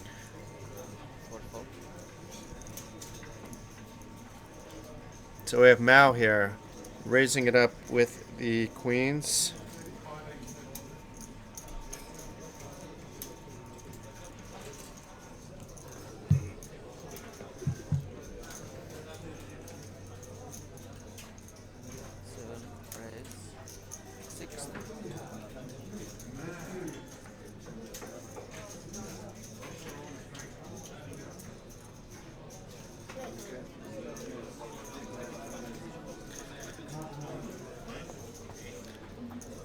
And it looks like I may have a special guest joining me, so sorry if I've been a little quiet, just answering a message here.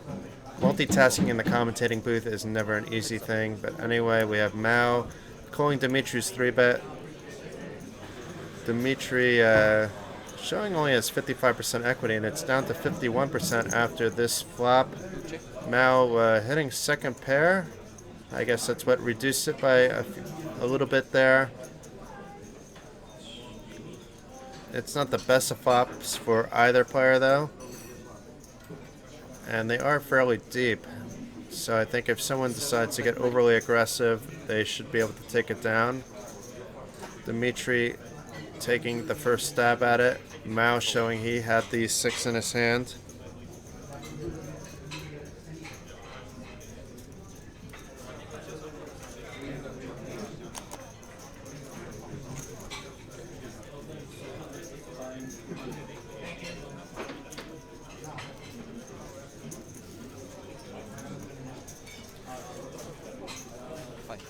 So very interesting indeed here.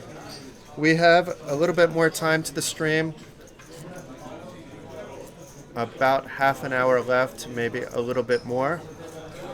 When this is over, we will either have a 5-10 Hold'em game or a 2-5 game.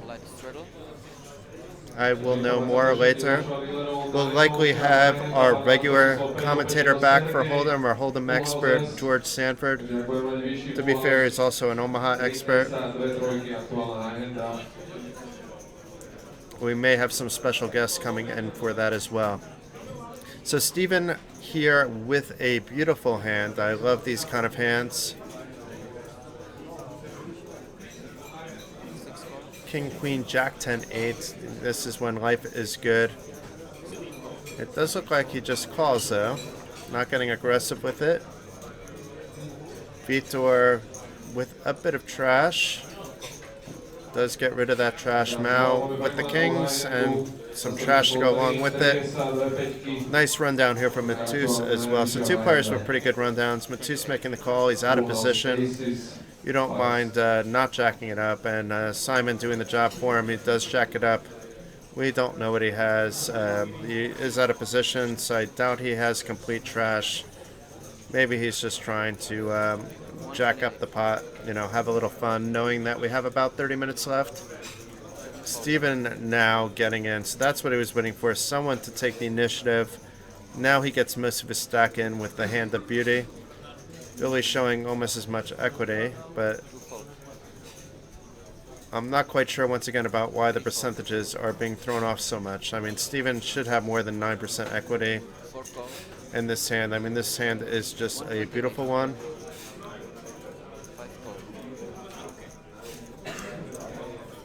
I'm a little bit confused once again about the percentages, so I'm just going to ignore them for the time being.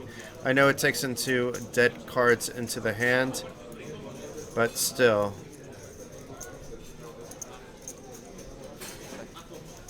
Okay, player's getting some change, and it's almost a 400-euro pot going into the flop.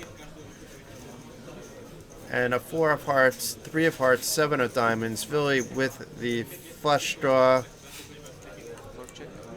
Also with an overpair to the board. Steven misses everything, but he may just jam it in at this point. It's kind of one of those spots where you're not really too happy, but you have so much invested of your stack. And now Simon here has top pair, but he may not realize that that is good. He does also have a flush draw, which is live, but he may not also know that that is live. But happy enough to make the bet. It's going to be very difficult for either player to continue along. Steven maybe could have continued along on the flop just because he only had 86 behind, but on the turn, even with just 86 behind, you're basically burning money by making the call. Simon with a smile. Aggression pays off sometimes in this game. He was ahead, but still, it's not that he had the nuts or anything. 5 cards. So in the background you might hear some noise. What's going on is that while the streams are going on, over on the poker floor there's a high hand promotion.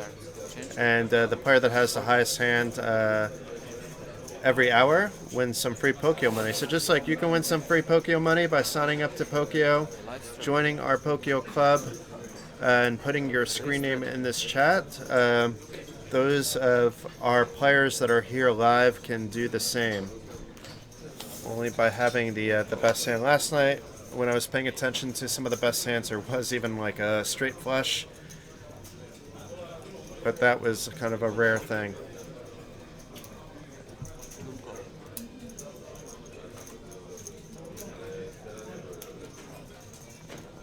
There's a little bit of information in the chat box about our Pokio promotion going on for you guys. Being that none of you have taken the initiative to sign up and put your screen name in yet this chat, unless all of a sudden there's a huge surge, you're basically guaranteed a free 25 euros just for following those instructions. I like free money. That's the best way to win, is with no risk. And I'd be playing right alongside of you, but Pokio is not currently licensed in my country, but perhaps it is in yours, so why not check it out?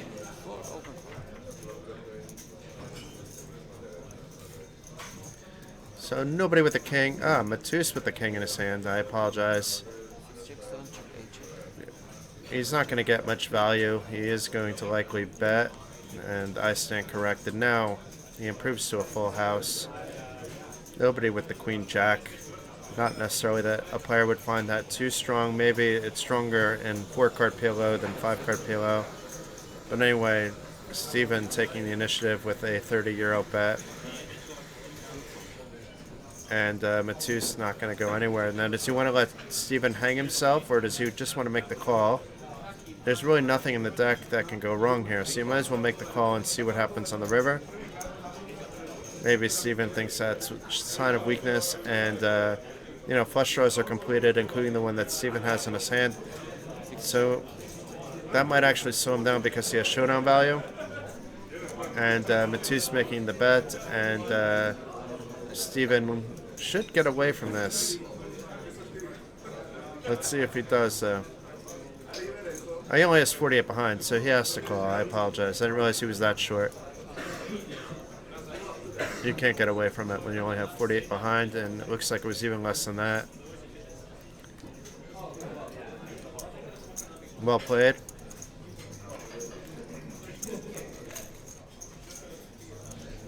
And it looks like Steven digging into his pocket. We'll see him continue the action. He traveled out from the United Kingdom. You buy in position 6, 700.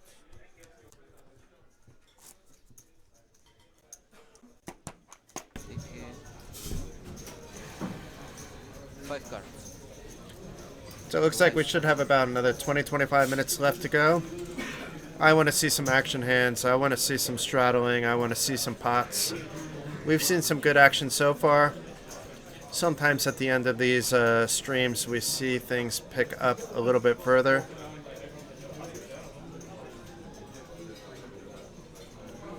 Call. And Christoph with the mystery hand. Looks like he's on his phone. There's no phones at the table allowed, sir. Maurit's also with his phone, so I'm maybe off on the rule here. Maurit's phone isn't on, though, so that's likely okay. I know you're not allowed to watch a stream at the table, so maybe you can like check a text message or tell your girlfriend you're live, come watch me. Tell your poker buddies. Tell your mom, tell your dad, tell your sister, tell your dog. Tell them all. So Vitor making the initiative with the jacks and 2s. And it looks like everybody's coming along. There was a straddled pot. 7 players in. Who has set out? The player in seat 4 is set out. Players. So not a complete family pot. It is also possible that player 4 stepped out for a smoke and then it would be a family pot. But Steven now with the nut flush draw with 2 pair in his hand as well. Does bet rather on the small side, I would have to say. It may not push people out. It does not push Dimitri out. 8 fold, 1 fold, 2 fold. It may push the rest of the crew out. Vili gone as well. Vili looking at his top pair, not wanting to continue along here. And Steven still with the best hand. He does have the flush draw. He has 2 pair. Will he bet here? And if so, will Dimitri call? He is trying to get some value. And it looks like Steven's reload was a big one, so he's not fooling around now. Bet 75. Now it's going to be harder for Dimitri to do anything. He may not realize that he even has any outs. He could be thinking, you know, if my opponent has a set, all I'm drawing to is one of the 2 kings. In this case, his opponent has 2 pair. So he needs basically that 8 or 4 to pair up. But if the 4 is a diamond, it doesn't help him. And this 6 of hearts certainly doesn't help him. Steven, though, may be a little bit scared of this because it does complete some potential straights, but not so many straights where you would see a call on the flop. But in 5-card PLO, it could have been enough where you had some of your cards connect the flop, and then by the river, you just miracled the straight because you had 5-7 in your hand, but that's not the case here. Did go check, check. Steven picks up a nice little pot. Gets very thin value out of his flop 2 pair.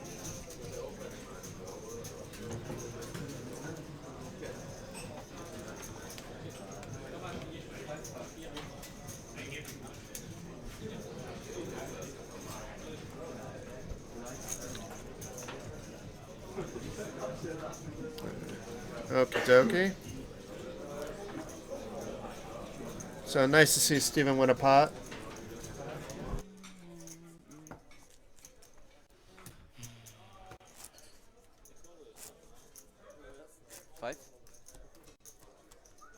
Five cards.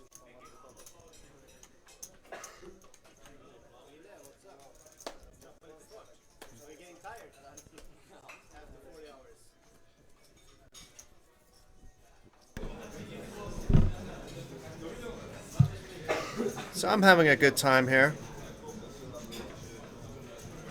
I don't want this to end. I am curious about the later future table, but I am a PLO junkie, so to me, I'm having a good time here. Hey, Psychasm. Hope all's well. It is just me right now in the booth. Me, myself, and I. Having a good time with myself. Not in the ways you are thinking, though, but I am having a good time with all of you. So Vitor with the monster hand, with the 2 pair, with the aces in there, does raise it up from early position. And Simon doing some of his work for us. So we could see a big pot brew here if Vitor decides to just bet the lot here. It's not that his aces are super strong, so he may just call, but then you're kind of double set mining. Looks like it does just call. So we're not going to see anything like super monsterish. Mao is obviously going to make the call here. Then Matisse will likely do the same. Matisse thinking things over, though.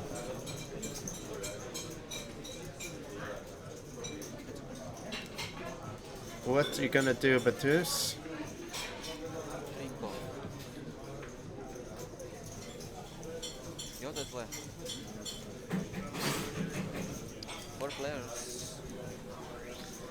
So we do have a €144 pot already, and Matisse right now already with the immediate check mark flops the goods, has the nuts, but it's Simon here betting out with the nut flush draw. let's see how Matus plays it. Let's see how everybody plays it. I mean, Vitor, if he doesn't think anybody has a king, I'm pretty much snap folding there if I'm Vitor, but he knows his local players probably pretty well, so it's hard to judge.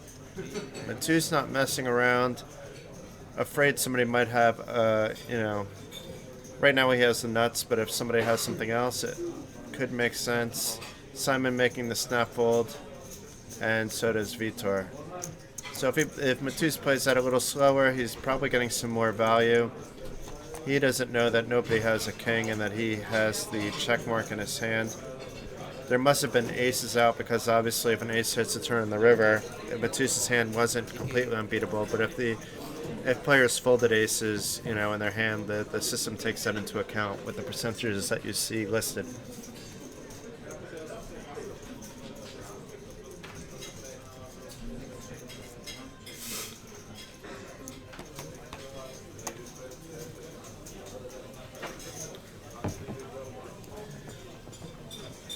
How much? Which card? 5 cards. So time is ticking down. We will see what happens in the final few hands. Vitor here. Not the worst hand, not the best hand. No position, but he does raise anyway to the maximum of 7, a pot-sized bet. Maurits with not the worst hand either. Flicks in a few chips, makes the call. Matus making the call as well. Simon here. Nobody loves that 2 in there, but the ace, king, queen is good enough. He has 2 potential flush draws in his hand, and he has position. So instead of calling, though, he's taking initiative in the hand and 3-betting it, jacking up the pot. And Christoph, what is Christoph doing? Christoph made the call. We could see a nice pot here. If everybody calls, it will be at least 180 euro.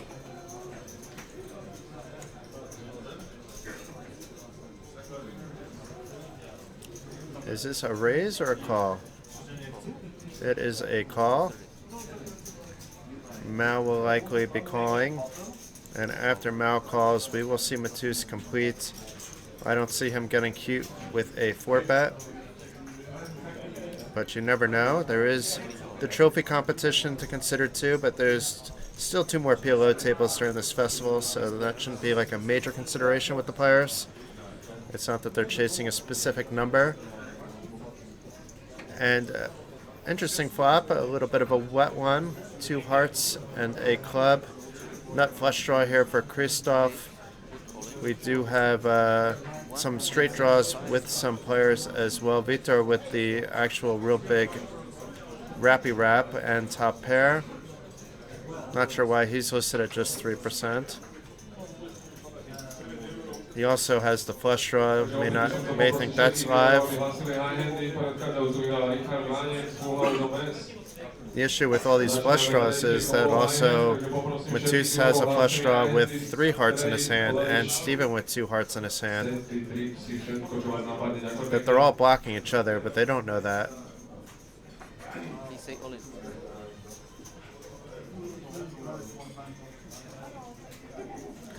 Vitor is all in. I don't really blame him too much here. I love these kind of mega wraps. 87. And he has the hearts, whether as a draw or as blocker, if someone has a better draw. Matus making the strong laydown here with the king high flush draw, which he would have been in for trouble if he called and Christoph called. 587. Steven thinking things over. He also has bottom pair and an open end. Straight draw. The problem with this open ender is if I don't know, no real big problem with this open ender actually. Let's see what Steven does. He just doesn't have nearly as many outs as Vitor does. He does have a pretty big stack. It is a pretty big risk. If the betting was smaller, we'd probably see him flicking in. But if he does go in, we're going to see the biggest pot of the stream. We might see it anyway. Have to do the math here. No, we will not, because we need Steven to make the call to see the monster pot. So this isolation bet by Vitor is a very interesting one. And what was also interesting is that Steven was playing a lot of the stream as a short stack, and then after he got felted, he reloaded. He does toss it away, so Kristoff with a 2-1 edge at the moment, but right now that is no longer the case.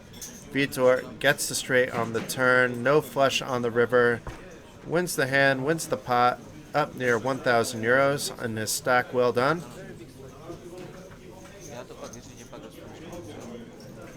Hey, we have a guest here. So we have Vitor watching Vitor. Yes, yeah. So How's this it going, was, man? it's going good. So you're done in real time, I guess, right? Because you're joining me now. We just finished the lessons. And we just saw the hand where you just, and I was saying I just loved the play with the mega wrap that you had. You know, you isolated other players out of the hand. Yeah.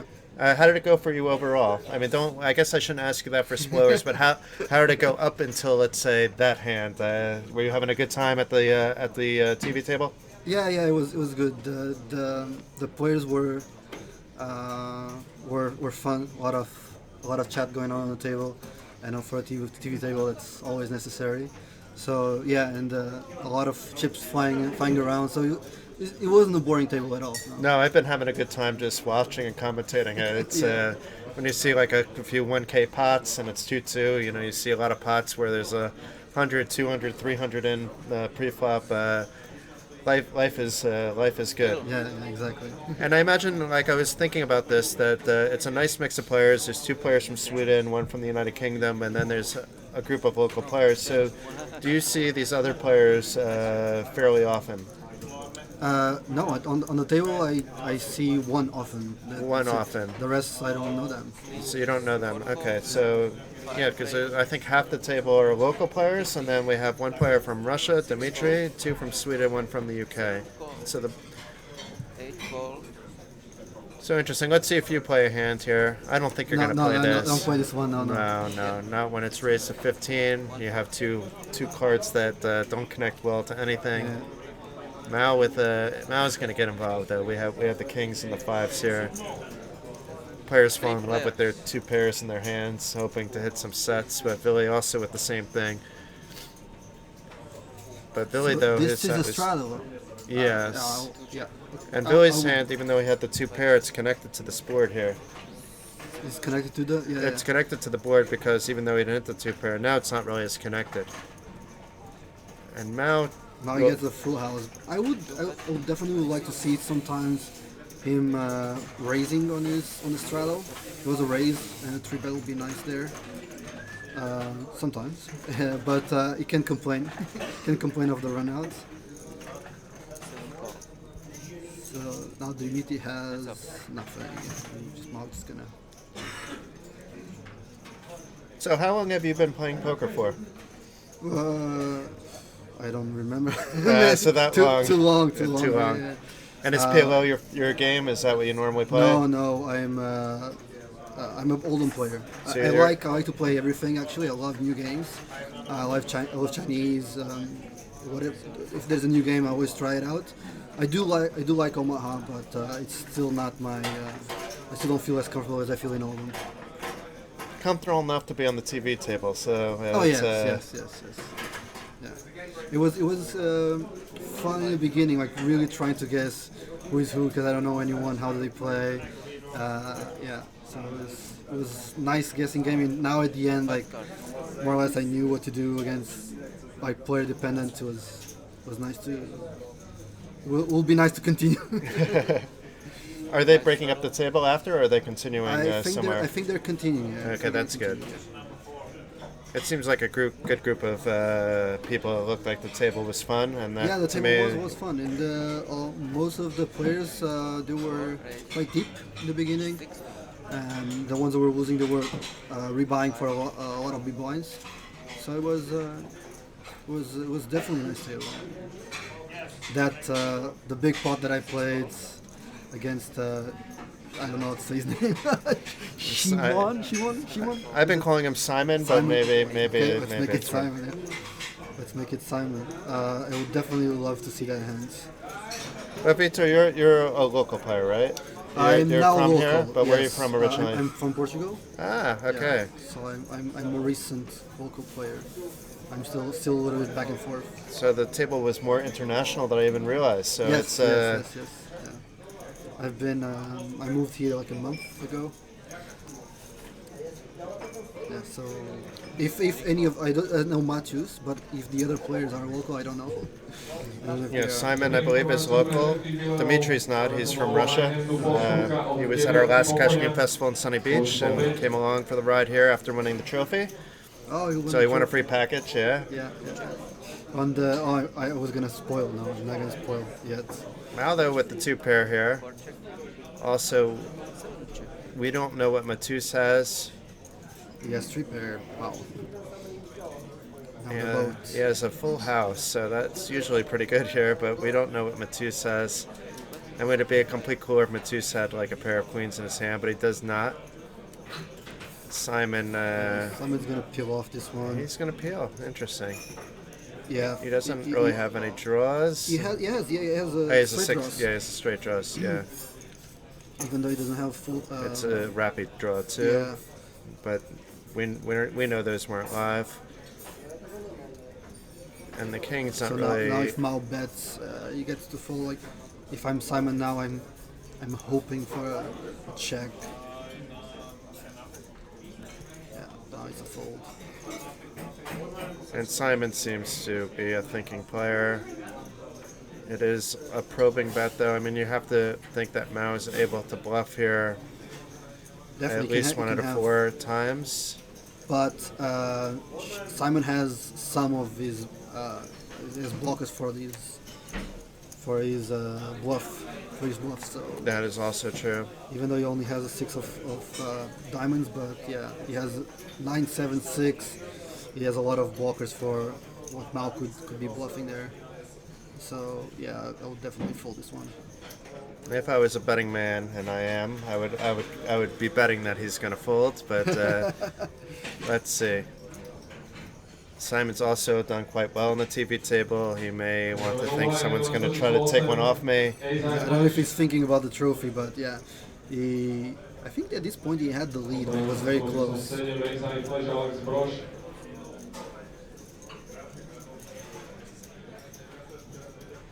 So he would stare at the players quite a lot. So I guess he can have some reads, live reads, and now he's trying to do that. It was interesting. He was the only one like really staring at the player before the card comes. See his reaction.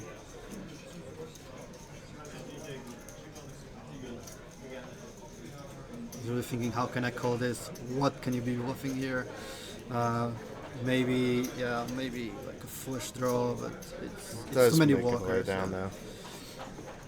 I was though thinking he was maybe thinking a bit too long. You know, you have to go with your initial gut on that. I don't mind thinking, but And he it's has also a not a 9. huge pot as well, Yeah, comparatively to some of the other ones that we've seen. yeah, But it's fine. It's your money. You're entitled to think. exactly.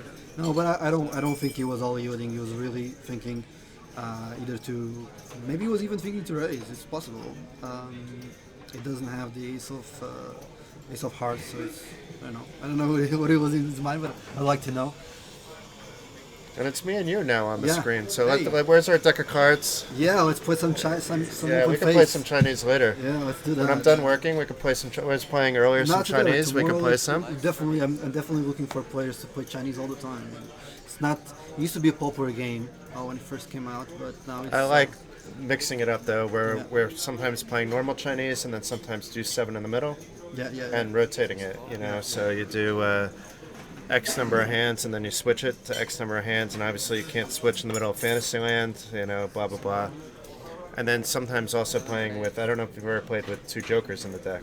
Oh, It's no. called like Ultimate OFC. It's That- like a new. That one I never did. Then never you need played. kings are better up top for Fantasyland. It's a lot of fun, but you're constantly there's constantly players in Fantasyland, so it's almost Yeah. hard to find the time to stop the game. It's very swingy, but it's a lot of it's like Yeah, if you're an action junkie, it's like it's a lot of fun. Oh, I definitely need to learn that one now.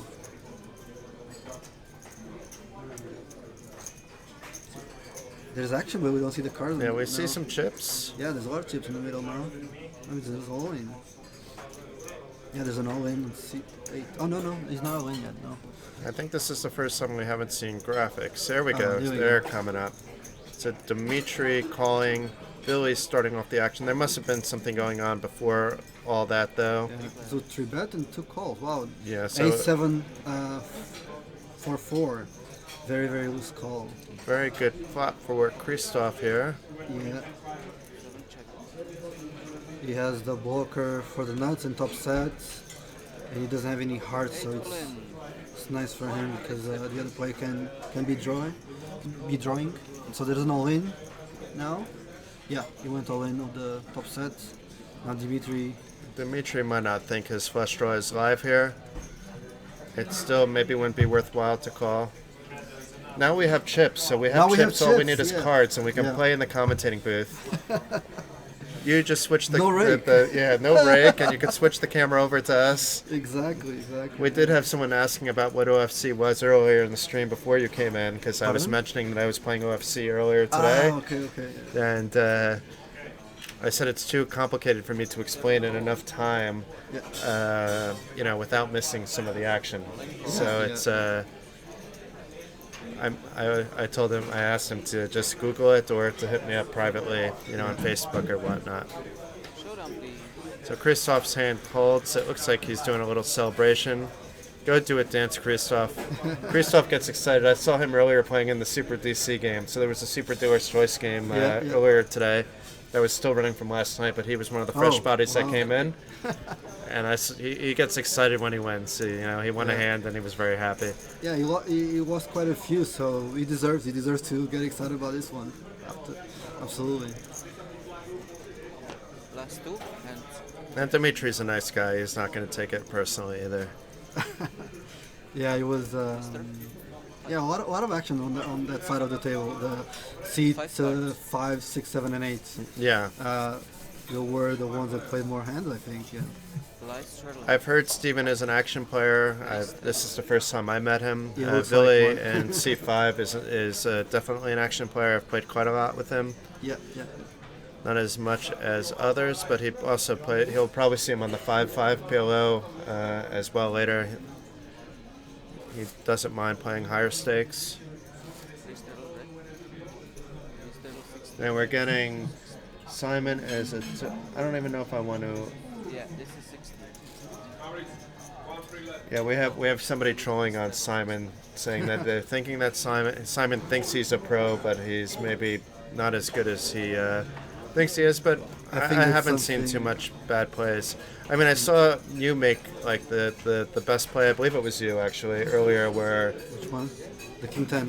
where I don't remember if it was you, but somebody bluffed 2 players off a hand. It was and then, me, yeah, it was yeah. you, and both players were ahead of you, and Yeah. I called the hands actually. a full house was folded. Yeah, Because- I called the hands from them without knowing, and then I got it right, and I was like pumped up because someone told me who were the hands, and I got like, oh, I called the hands. Because And, yeah. either they have Queen King, Queen 10, or Are they gonna fold? or you, yeah. And that's what it really looked like. And Steven had probably, if any full house, it would be his. Okay, thank you. But he could also have flush or 2 flushes. So it was either like a low full house and a flush, or two flushes. So I was pretty confident I could bluff that hand. I had the 10 and the king, which is Okay. pretty good cards to Four bluff players. with. So yeah, I was excited when they folded. And then earlier in the stream, we saw a situation where Steven was dealt 5 cards, but he didn't realize that everybody else had 4 cards. Yeah, that was the second hand, like of the day of the stream. So the correct ruling to me, and I want to see if this is what happened, is that Steven's hand is dead, and he loses the pot and any money that he's put into the pot. But maybe because this is a friendlier game that they ruled differently. Is that how they ruled it? They ruled it that they found out if they could backtrack all the action and replay the hands. So that was the ruling from the floor. It did say that it's because it's a friendly game, it's a stream. It was going to rule this way. Okay. But so yeah, fair dues then, because if it is a friendly game, then you want to keep it friendly. Yeah. I mean, it was Steven's fault at the end of the day. You should always know what game you're playing when it's a dealer's choice game. The dealer made an error, Steven made an error, but at the end of the day, nobody... I even said when I thought Dimitri won the pot, I'm like, even Dimitri's probably not happy that he won in this way. So it would be a bit it's unfair. interesting they did it that way. For forgot his name, C5. It would be a bit unfair because he was in the hand. He put some money, and it would be Dimitri getting the pot though. Yeah. But according to the rules, yes, Steven's dead. Hand has to be dead. You can never play that hand. Yes. But I actually like the ruling because he could backtrack. You could see that there was no harm from anyone. No, it was certainly like just a mistake by both the dealer and the player, and everybody makes mistakes. Yeah. Oh, this is a very interesting hand. Good hand for you so far. You have trips. Yeah, on this point, it's too fast. Oh no. I was thinking if I could bet on the turn to check the river, but the difference in this hand and why I play it like this is because there's already one player all in, and also because it's a stream. I was wondering why was Steven checking so fast? Did he had like already the boat and he wanted me to bluff because I bluffed him on that hand that he had the flush. So I thought I was meta thinking maybe he saw this because his checks were too fast on his hands. And you can actually turn your hand into a bluff getting out the straights because you have a blocker to other boats. I can, and I'm probably ahead of that's what I was thinking. Can I be ahead here? Yes, sometimes. So you can see like I wasn't very happy to check, and immediately I said he might have a straight. I don't remember what I said, or he might have a boat. Something like that I said on the table. And I was pretty... When I saw his hand, of course I wanted to pump the turn. He had and I was also upset because his hand is really not one he should be playing with. But he said it like it was one of the last hands he wanted to get the action. This was the last 2 hands, I believe. So there's one more hand. There's one more hand, if I'm not mistaken. Okay. So it was very curious. I thought a lot about during the hand, and I was meta thinking because he saw my bluff before, so his like snap checks were a bit suspicious to me. But like again, he just wanted the free cards, and he got there. I was pretty upset because it was a big pot, and also if I got this pot, I would have been ahead on the promotion on the 1K package. Yeah. So we were commenting about that. I always say there's package equity, right? Exactly, so package equity, and there was like a lot of package equity on that hand, so that's why I was thinking so much. Yeah, I was pretty upset. I was really hoping for a magical hand on the last one, because again there was the package hand, the 1K I believe. I got kings on this one. I'm like, well, please give. I want a cooler, my favorite. I know it's the last hand, so that's this equity. So I really wanted to play this hand. Yeah, you're basically almost going to be playing any 4 as long as you don't have trips in your hand. You know, it's maybe not that thin, but it's still... So I potted it, trying to make the pot as big as possible. I have kings with 1 suit, pretty decent hand. I'm in position. I'm going to play in position. I'm on the... I believe I was on cutoff, or... Where is the button? Is it Matus or Mao? So I was able to cut off with the hijack. 40. And now you have position in the hand. Yeah. So the 3-bet worked from that regard. And let's see, Steven making the call from the straddle. Dimitri will likely, Billy packing up his stuff. He knew he wasn't the big winner. The big winner has to stick around for a chip count and a photo. It looks like he's getting ready to move to the side table. Dimitri coming along though, hoping for some last second action. Let's see if he hits his magic. Let's see if Vitor here in the booth hits his hand. We know that there's only one king left for him. And right now, this board hits Steven the best with 2 pair, but it's not like he can be too thrilled with this spot. He has a lot of chips in his stack, and a lot of people usually have draws with the 9-10, so he's got to be happy everybody checked behind at that point. Now he has a flush draw on top of the top 2. It's not a very high flush draw. In this case, it happens to be good enough if the flush completes. Now I'm less surprised that he's betting. I'm just surprised if he is betting what his bet sizing was, because it's easy for players to call. He gets 2 callers, although our friend Vitor here got out of the way, not looking good in the hand at that point. And Steven with the check mark, but once again, if anybody had an overpair, this would have actually gone over to you, Yeah, Vitor. exactly. So that's a little disappointing, but that's it was still, I think, the right fold.